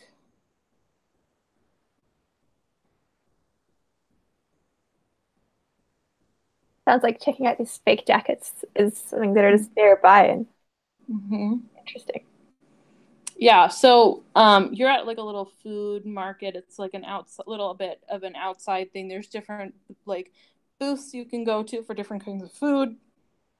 And since it's targeted towards tourists, there's all sorts of like international type foods from different places. Some you've eaten, some you haven't. So oh, it's okay. I'm used to not eating, and I am not hungry.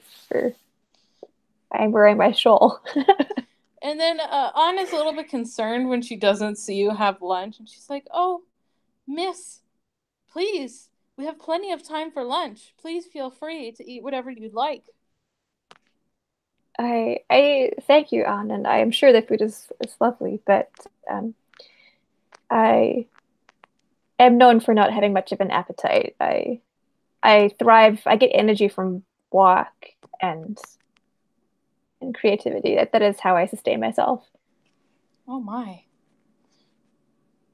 I've heard stories of the Volavna, but you seem to be very special. And then she goes to get her lunch.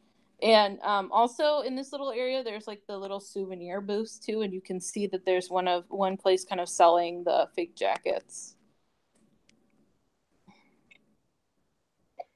I think Folia is looking to the food booth. She is kind of hungry, but also interested in the jackets. She looks here and back and. So, yeah, we have time to do both. We can eat lunch and look at the jackets. Yeah, so okay, then let's look at the jackets first. I'm hungry. Oh, you're hungry too. Then let's get a quick bite first, okay? Because if we want to know about the culture, we have to know about the food too. Yes, I agree. We should probably see what these people actually eat, but yeah, maybe not exactly the touristy food. Okay, so let's go and find something non-touristy to eat. So Folia asks on what do people eat here? I mean, what is it that you're getting?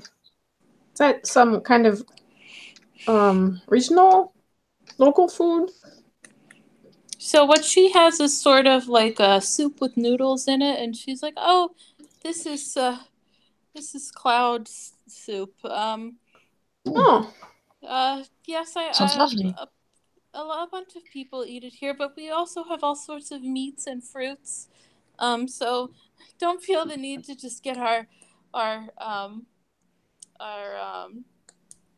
little things that we snack on. You can have whatever you like. Oh, I would love to try your local sky soup. So would I think I'm getting the sky soup too. Mm-hmm. Sky soup sounds lovely.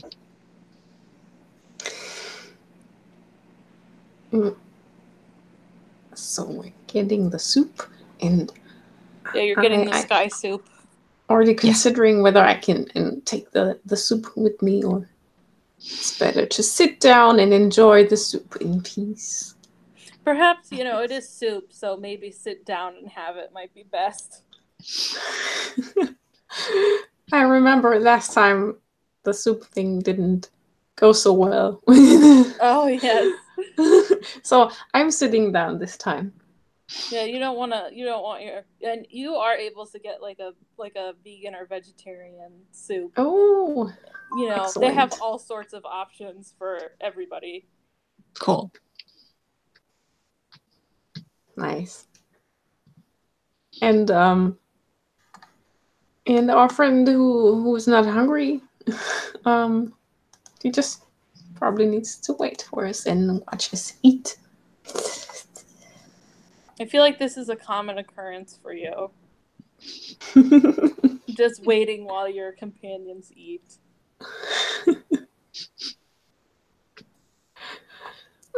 Well, the soup is lovely. Yes. It's interesting. And cloudy. So soft and kind of fluffy for a soup. I haven't had this kind of fluffy soup before. It could be Aunt says, well, have you know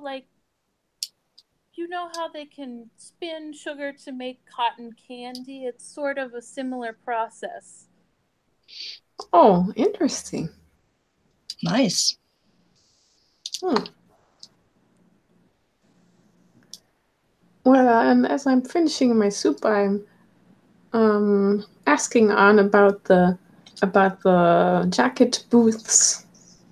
And are those locals who are making these jackets over there? Oh yes, it's quite fine material. They can tailor it to your size, and it doesn't take that long. If you want one, they can whip a good one up for you in just a few minutes. Oh, I'd like to take a look. Maybe not exactly one, but let's see. Well, she kind of points towards one, and she's like, "I recommend Eel's booth over there." And she's like, "I'll wait for you over here." Ah, thanks.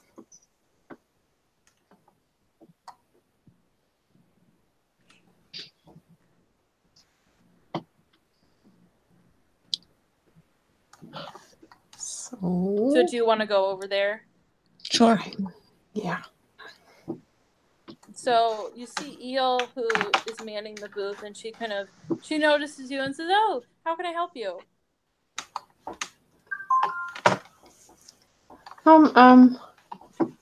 We were wondering whether we could take a look at your jackets. Oh, sure. What size are you? Here. She kind of whips out the measuring tape, and she's like, "Oh, I can. Here, let me measure you, and I can get one suited for you real quick." Oh, not for me. Why not? Well, do you have your friend's measurements? I think we're just looking really at this jacket. Oh, this is what always happens. Oh, how can I help you? Just taking a browse actually for now. Oh yes, we'll have lots of other souvenirs, keychains, stickers, T-shirts, hats, local crafts. She points also, she has little like mechanical, like tiny mechanical animals. They can wind up and walk, and she even takes up like a dragonfly and it like flies around a little bit. Ooh, great for kids, cool. great for your little brothers, sisters, and cousins. My daughter loves them. They're all locally made.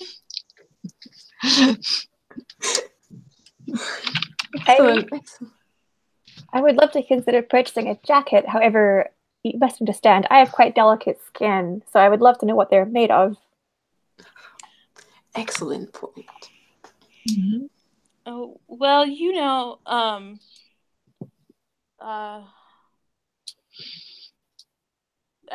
as you can understand, these are kind of the particular ones here are more decorative.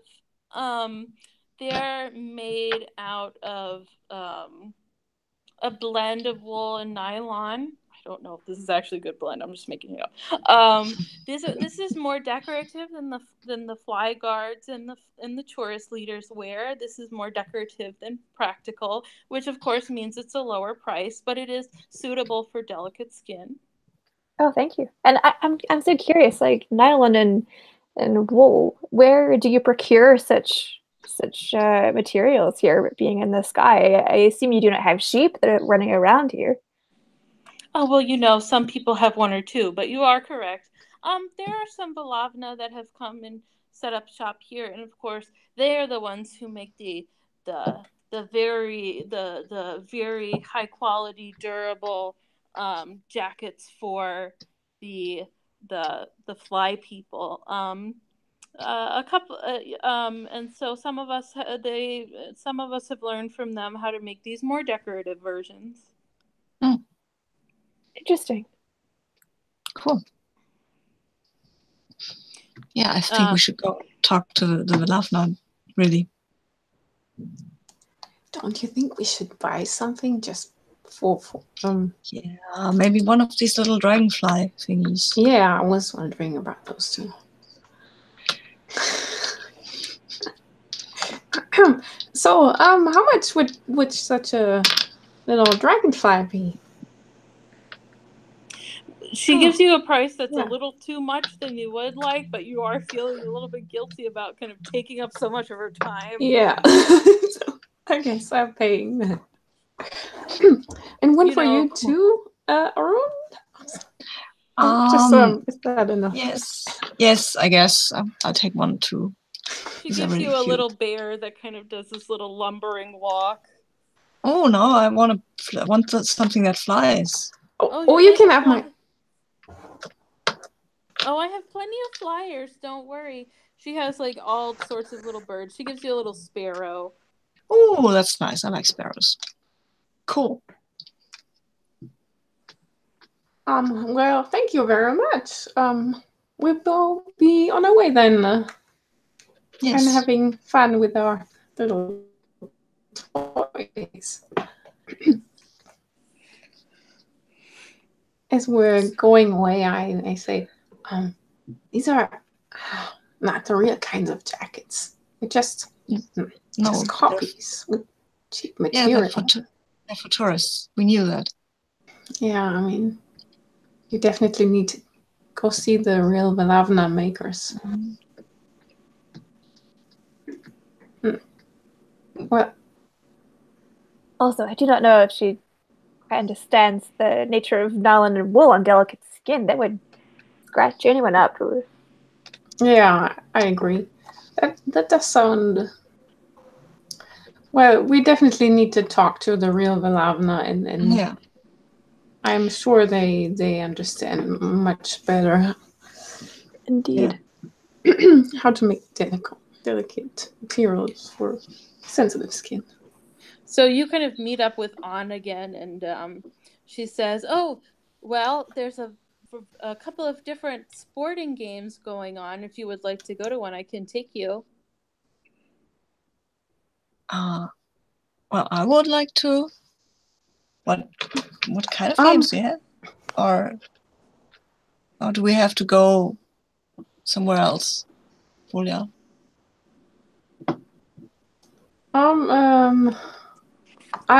As you can understand, we have heard that there are other Valavna in the town. Is it possible to meet them? We always have lots of interesting things to discuss and professional matters, of course. Could you show us where we could find them? She looks a little disappointed because, you know, obviously most tourists aren't going to go to like the hardworking district, but she takes out a map and kind of like draws on it and writes some directions and gives it to you and says,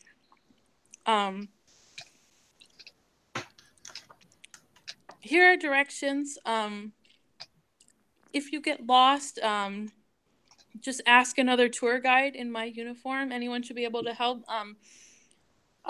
Unfortunately, I have to go. If you're going to make use of your free time, I have to go do some other things. But once you get back to your hotel, Nadia can always reach me. So just give me a call from the hotel if you need anything else.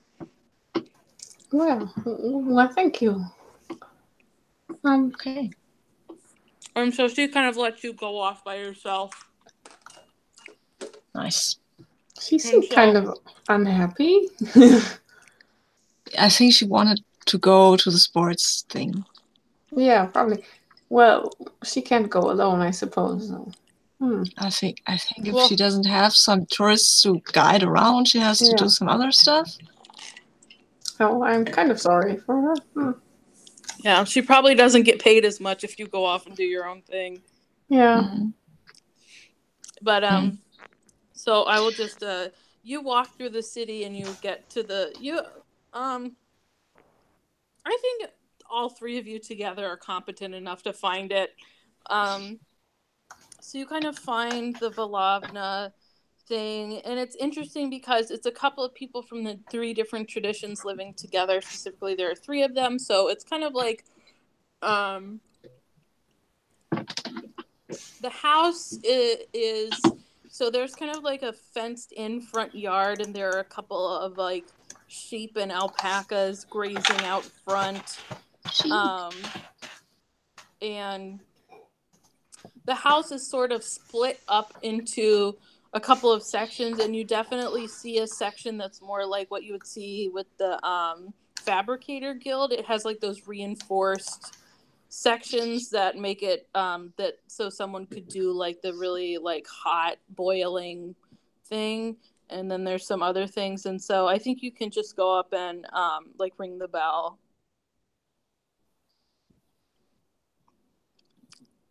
And so if you ring the bell, I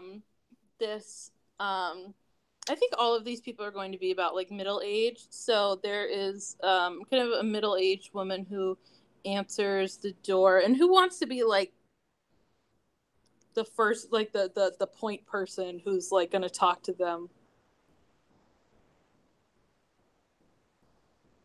Sephron can do it with help from friends. So you're ringing the bell, and there's a middle-aged woman who opens the door, and you kind of immediately notice that she looks like a fabricator. She's got like the big apron on, the gloves, the boots, the goggles, and she sees you and like immediately recognizes you as another fabricator. So she gets really excited, and she's like, "Oh, hello, dear. I'm Ember. It's so nice to meet you." Oh, I'm Sephron, and much the likewise. Oh, please come in. Please come in. We're just having tea time. These are my friends, Folia and Arun. Nice to meet you. Please. Oh, another traveler and a loom monk. Please, we are very much happy to have you. It's very good to see like a familiar face. Oh, we don't often get the novices coming through here. It's just so out of the way. So it's really nice to be able to see some of the young Volavna. It's very lovely to be here, although somewhat nerve-wracking, as I'm sure you're aware. People have been getting pushed off. I hope the same hasn't happened to you folks. Oh, well, of course we're not the only Volavna here, but we've kind of been here. People come and go, but we've pretty much stayed. She kind of sighs and she brings you into like the tea room, and she says, "This is Fauna and Moss, and these are also other women who, like Fauna is the like the traveling company person, and so she has like the animal fabrics, and then Moss is the loom monk." And they just like do the little wave at you, and they pour you some tea and put out some sandwiches and cookies. And they kind of sit you down, and they're like, "I hope, yes, it's really terrible, but it was only that poor man who was pushed off a few days ago was the first tourist, but it's been happening to locals for months, and no one has been able to figure out what's going on." And does it not make you somewhat afraid? Oh, a little bit, but we don't really go near the edge that much. We grew up on the ground. Me, I'm a little afraid of heights, so I don't really sky gaze that much. But for you to settle down here, it means there must be something that keeps you here. Is that the jackets that you weave for the flyboys and flygirls? Well, they are quite a challenge, just balancing the need for warmth and wind resistance with being lightweight, and as much as we like to say looks don't matter, they do, and we do want everything to be fashionable, so it's quite a nice challenge. And I hate to admit it, but I did stay for a sweetheart. That is understandable. I am so curious. The three of us went to inquire about the jackets being made, the ones of nylon and wool. Is that what you use to craft the flyboy and flygirls jackets? It seems far too coarse. Oh no, dear. Those are just the ones that they sell to tourists.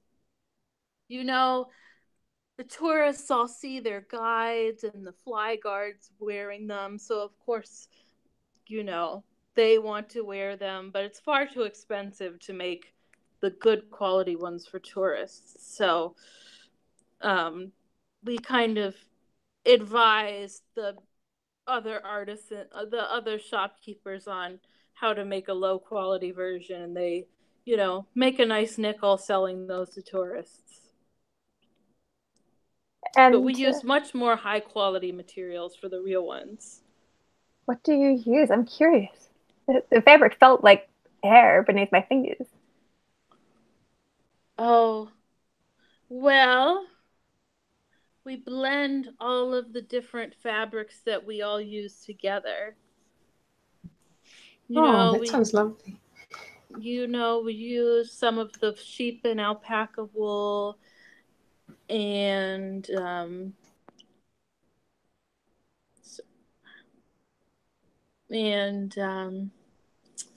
we also use a little bit of cotton that we grow in the yard, and of course use a little bit of nylon and acrylic, but we spin it very finely. I can tell the care and thought you put into crafting them. Well, the sky, as beautiful as it is quite a dangerous place. So we try to do our best to help the folks here. This might be a bold suggestion, but if the three of us are all from different walks of life, perhaps you could teach us how to make such a fabric. Oh, yes, we'll give you a tutorial. You know, it takes a little bit of practice, but we'll of course help you make a first attempt. So I know that I admire Folia's like delicacy with which she weaves cotton, and I admire like everyone's brave, bold like use of leather and wool. So I would be most honored if the three of us would learn together how to make this. Oh, yes. Would be a great So honor. would I. It would be a great honor indeed.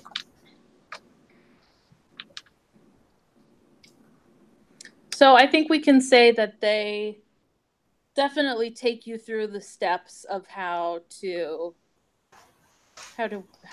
make this, and they kind of encourage you to use some of the like materials that you've brought with you on your journey too to make it. And I think you definitely produce like a first attempt at a jacket. And so I've given you a weft point for that, just because you were taught how to make it by the artisans. And so I think they I think you'd spend the last few days sort of doing that with them, much to An's disappointment. But then I think now we're going to move into making the egregore, and they kind of let you have, you kind of check out of the hotel and they let you stay and use the living room for the egregore. Because I think these people met while on their like gap year too. So they kind of have a soft spot for you. So, it's the 5th morning, and we're going to attempt to make the egregore. And so we've been gathering up warp and weft points through the construction, through the game, and I had certain numbers in mind. So unfortunately, we have enough warp points, but we don't quite have enough weft points. So the egregore, what? How many more weft? You needed one more. Oh, I have a case. So we had a local tell us about the garment. I get that, but I also gave you a point for that already when we talked to Yue.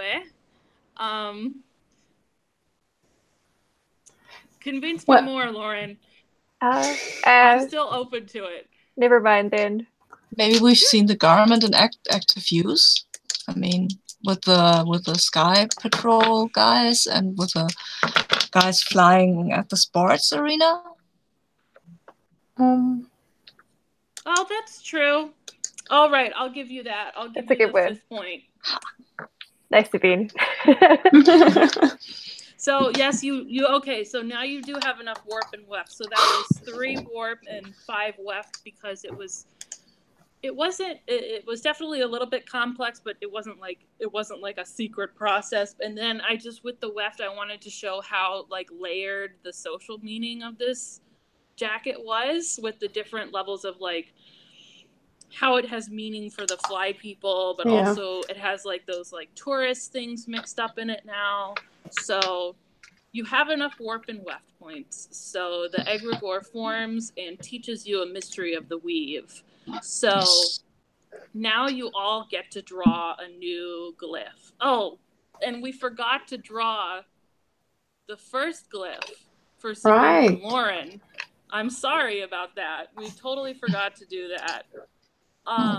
So how about first let's go ahead and do the second one, and then Sabine and Lauren, you can draw just like your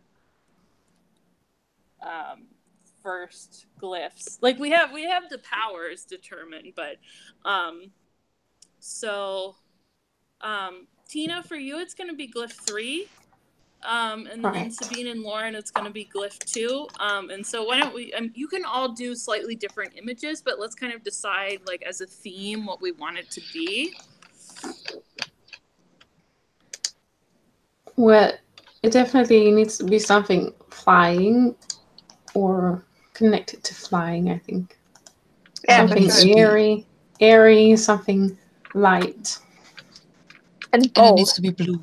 Yeah. Yeah. Yeah.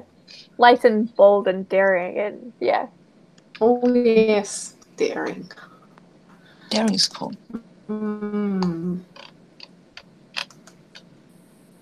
So for me, I was wondering if something that's more plant-based. Maybe something like a dandelion seed. That's fine. But that's not exactly daring. Not sure yet.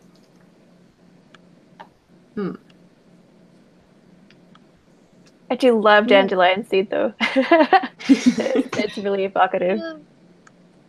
Well, one of those these mechanical toys are flying.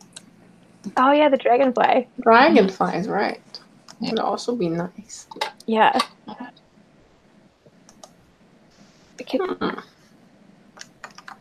I like dragonflies. If it's steampunk fantasy, maybe the dandelion seeds here explode when they get hot. Yeah, and I mean, definitely with this little theme of flying, like, Lauren, if you wanted to do something with the dandelion seed, or if somebody wanted to do something with the dragonfly, you can do that, because these different characters are taking slightly different meanings away from this visit. And then, what do you think the power should be for this? Hold on. You can't see my face right now because the phone is setting down.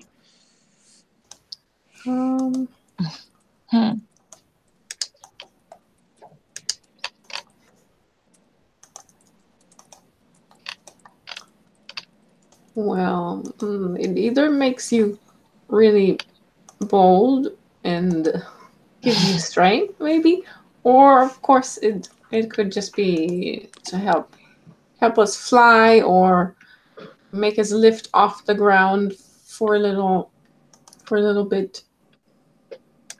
Or maybe just really wide jumps, like gliding. Like these little glide. Just glide from one place to another. Sure, I like the idea of, like, you can do a little bit of gliding. Almost like the magic carpet.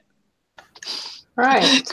I'm just gonna call it the magic carpet. You can glide you can do a glide for one action. Mm-hmm.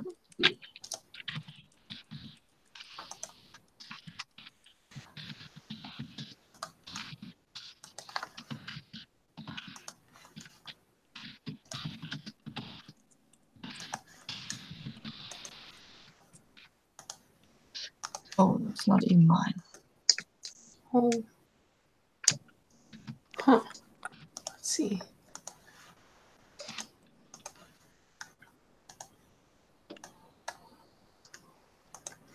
Sabine, so this is copy of Glyphs.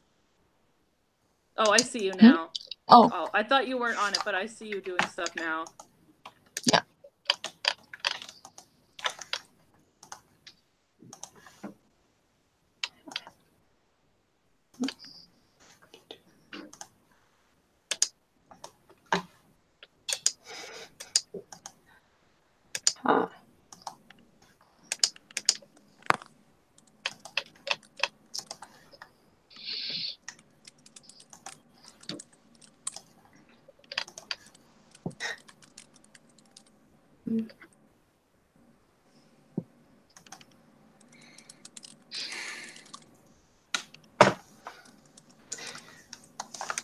I think mine is kind of a cross between a dragonfly and a dandelion seed. That's all right. I like it.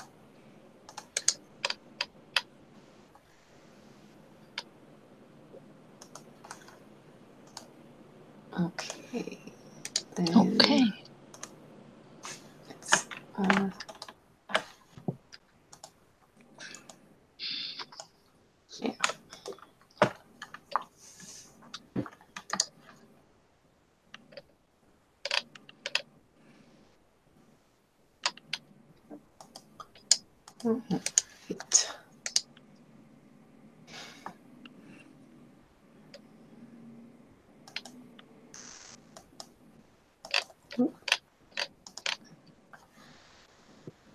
Lauren, are you making the shawl?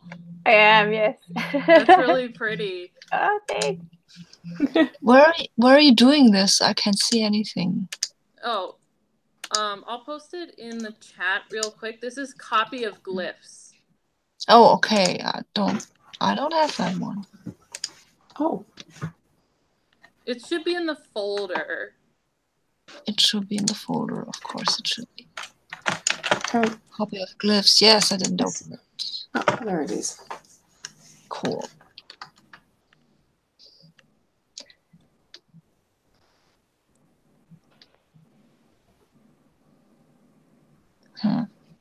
Okay.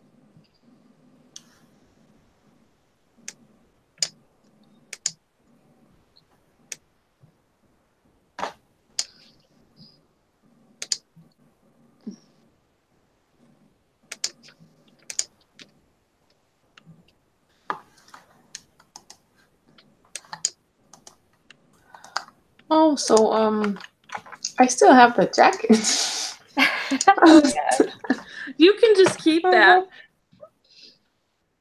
Oh, I feel kind of bad about not giving it back to her. Oh, that's right. You have the jacket. Yeah. And I think I probably went back after we learned to make the fabric. I probably compared both, and then I brought it back to her at the bar, I guess. Just one night.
Oh, so I've just read what happens if we have too little warp or too little lift. And then we may have to sacrifice a piece of our flesh. Oh, wow. Yep. No. Ooh. The sacrifice part is replaced by the garment's material. That would have been interesting too.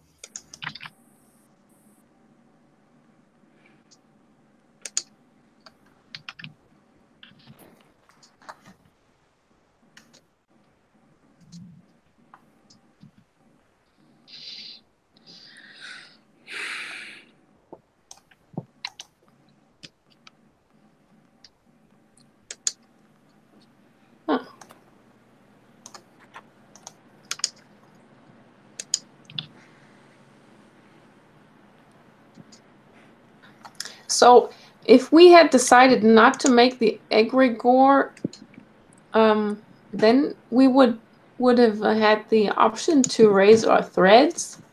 Is that true, or do we have that anyway? I just been reading on page 16.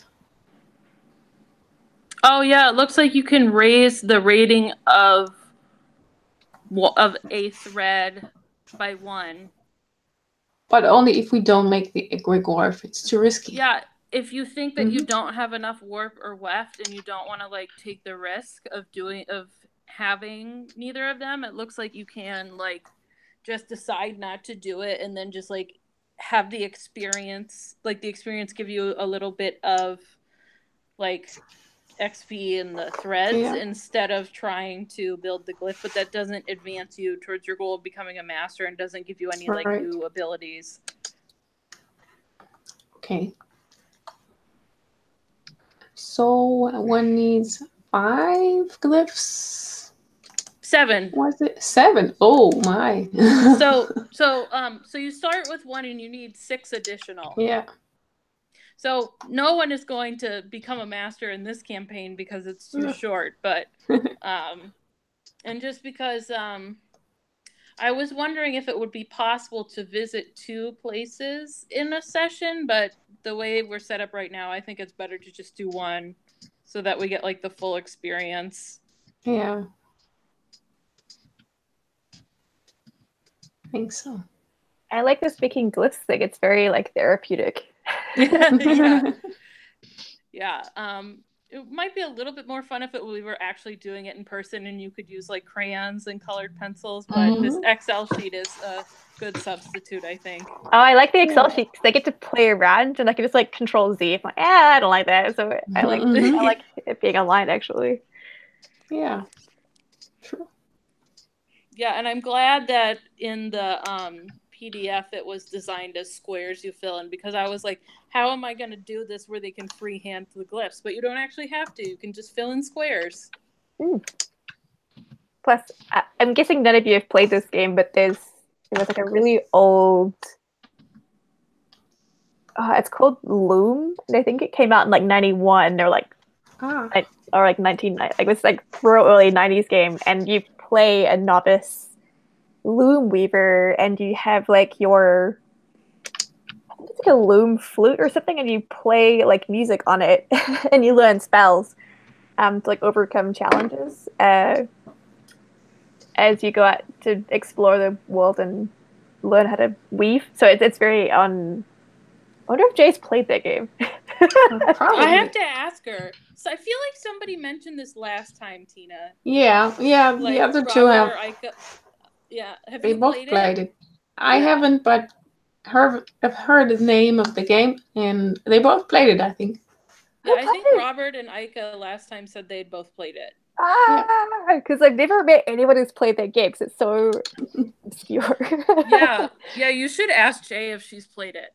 Yeah, I definitely will. I love that game too. I need to find it. I wonder if it's like it's so old, I'm sure it's like Amy.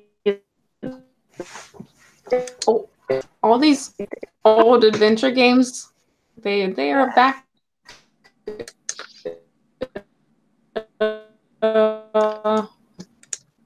I'm so happy about that. This is the link to it on Steam. Oh, is it on Steam? Yeah. These are all back in vogue now, which I'm really happy about, that all these old games are coming back. Nice. So, it looks like you guys are all done. You can have more time. I just wanted to do like a little quick roses and thorns before we end.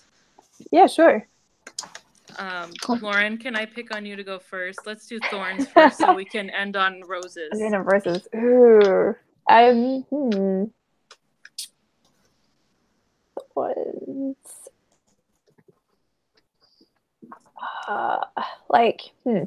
I'm not sure. I think my Oasis Ice is more of a wish for the other decision that I made. We can do thorn/wish. But like, I don't know. I'm not sure if like I guess I was expecting more like sort of high fantasy nonsense, or like more fantasy like history of like these textiles. So like, oh, this nylon is spun from like the dawn, like the first rays of the sunlight that hit this place, you know, and sort of that kind of fantasy element of what like makes that garment unique, I guess. Like I guess like I'm just that's what I was like expecting coming into it. But that's just me. Like it's just pandering to Lauren because like I love. Like, I mean, I can also stuff. include more of that. I just have to like look up some stuff, but I can definitely do that. Some like self-indulgent fantasy bullshit. That's definitely possible.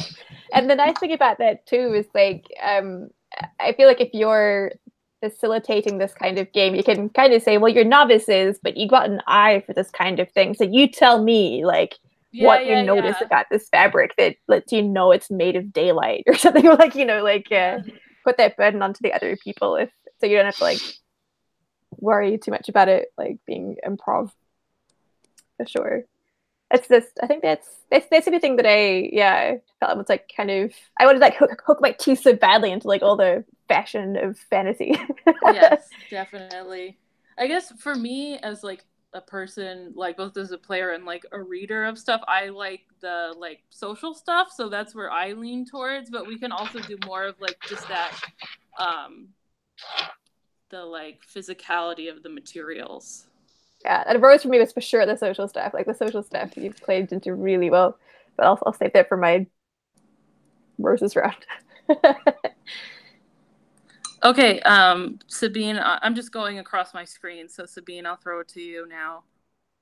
Well, I'm going with wishes too. I wish we had more time for the game because we were just scratching the surface in that Sky City about what everything meant, and well, that's my only wish really. I like the rest of it really fine. Yeah, I think I'll have to check the roster for the rest of them, but I think since we don't have to do, I don't think we have like many new. Like I think most of the people are gonna rotate through the 4 or 5 of you.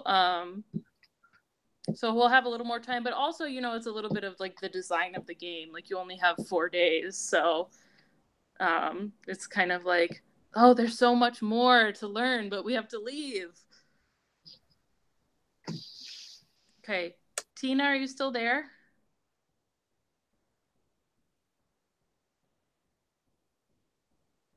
Do you want to go for wishes or thorns? Yeah. I'm having trouble hearing you. Yeah, me too. Oh, sorry. Huh. It's better now. Yeah, now I can. Yeah. Okay. Well, it's kind of between wishes. Oh, now I can't hear you again.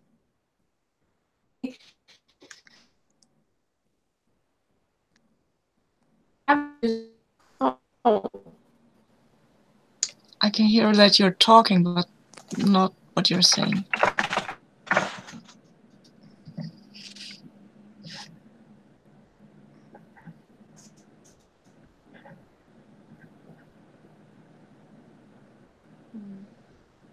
Maybe just try and type it in the chat.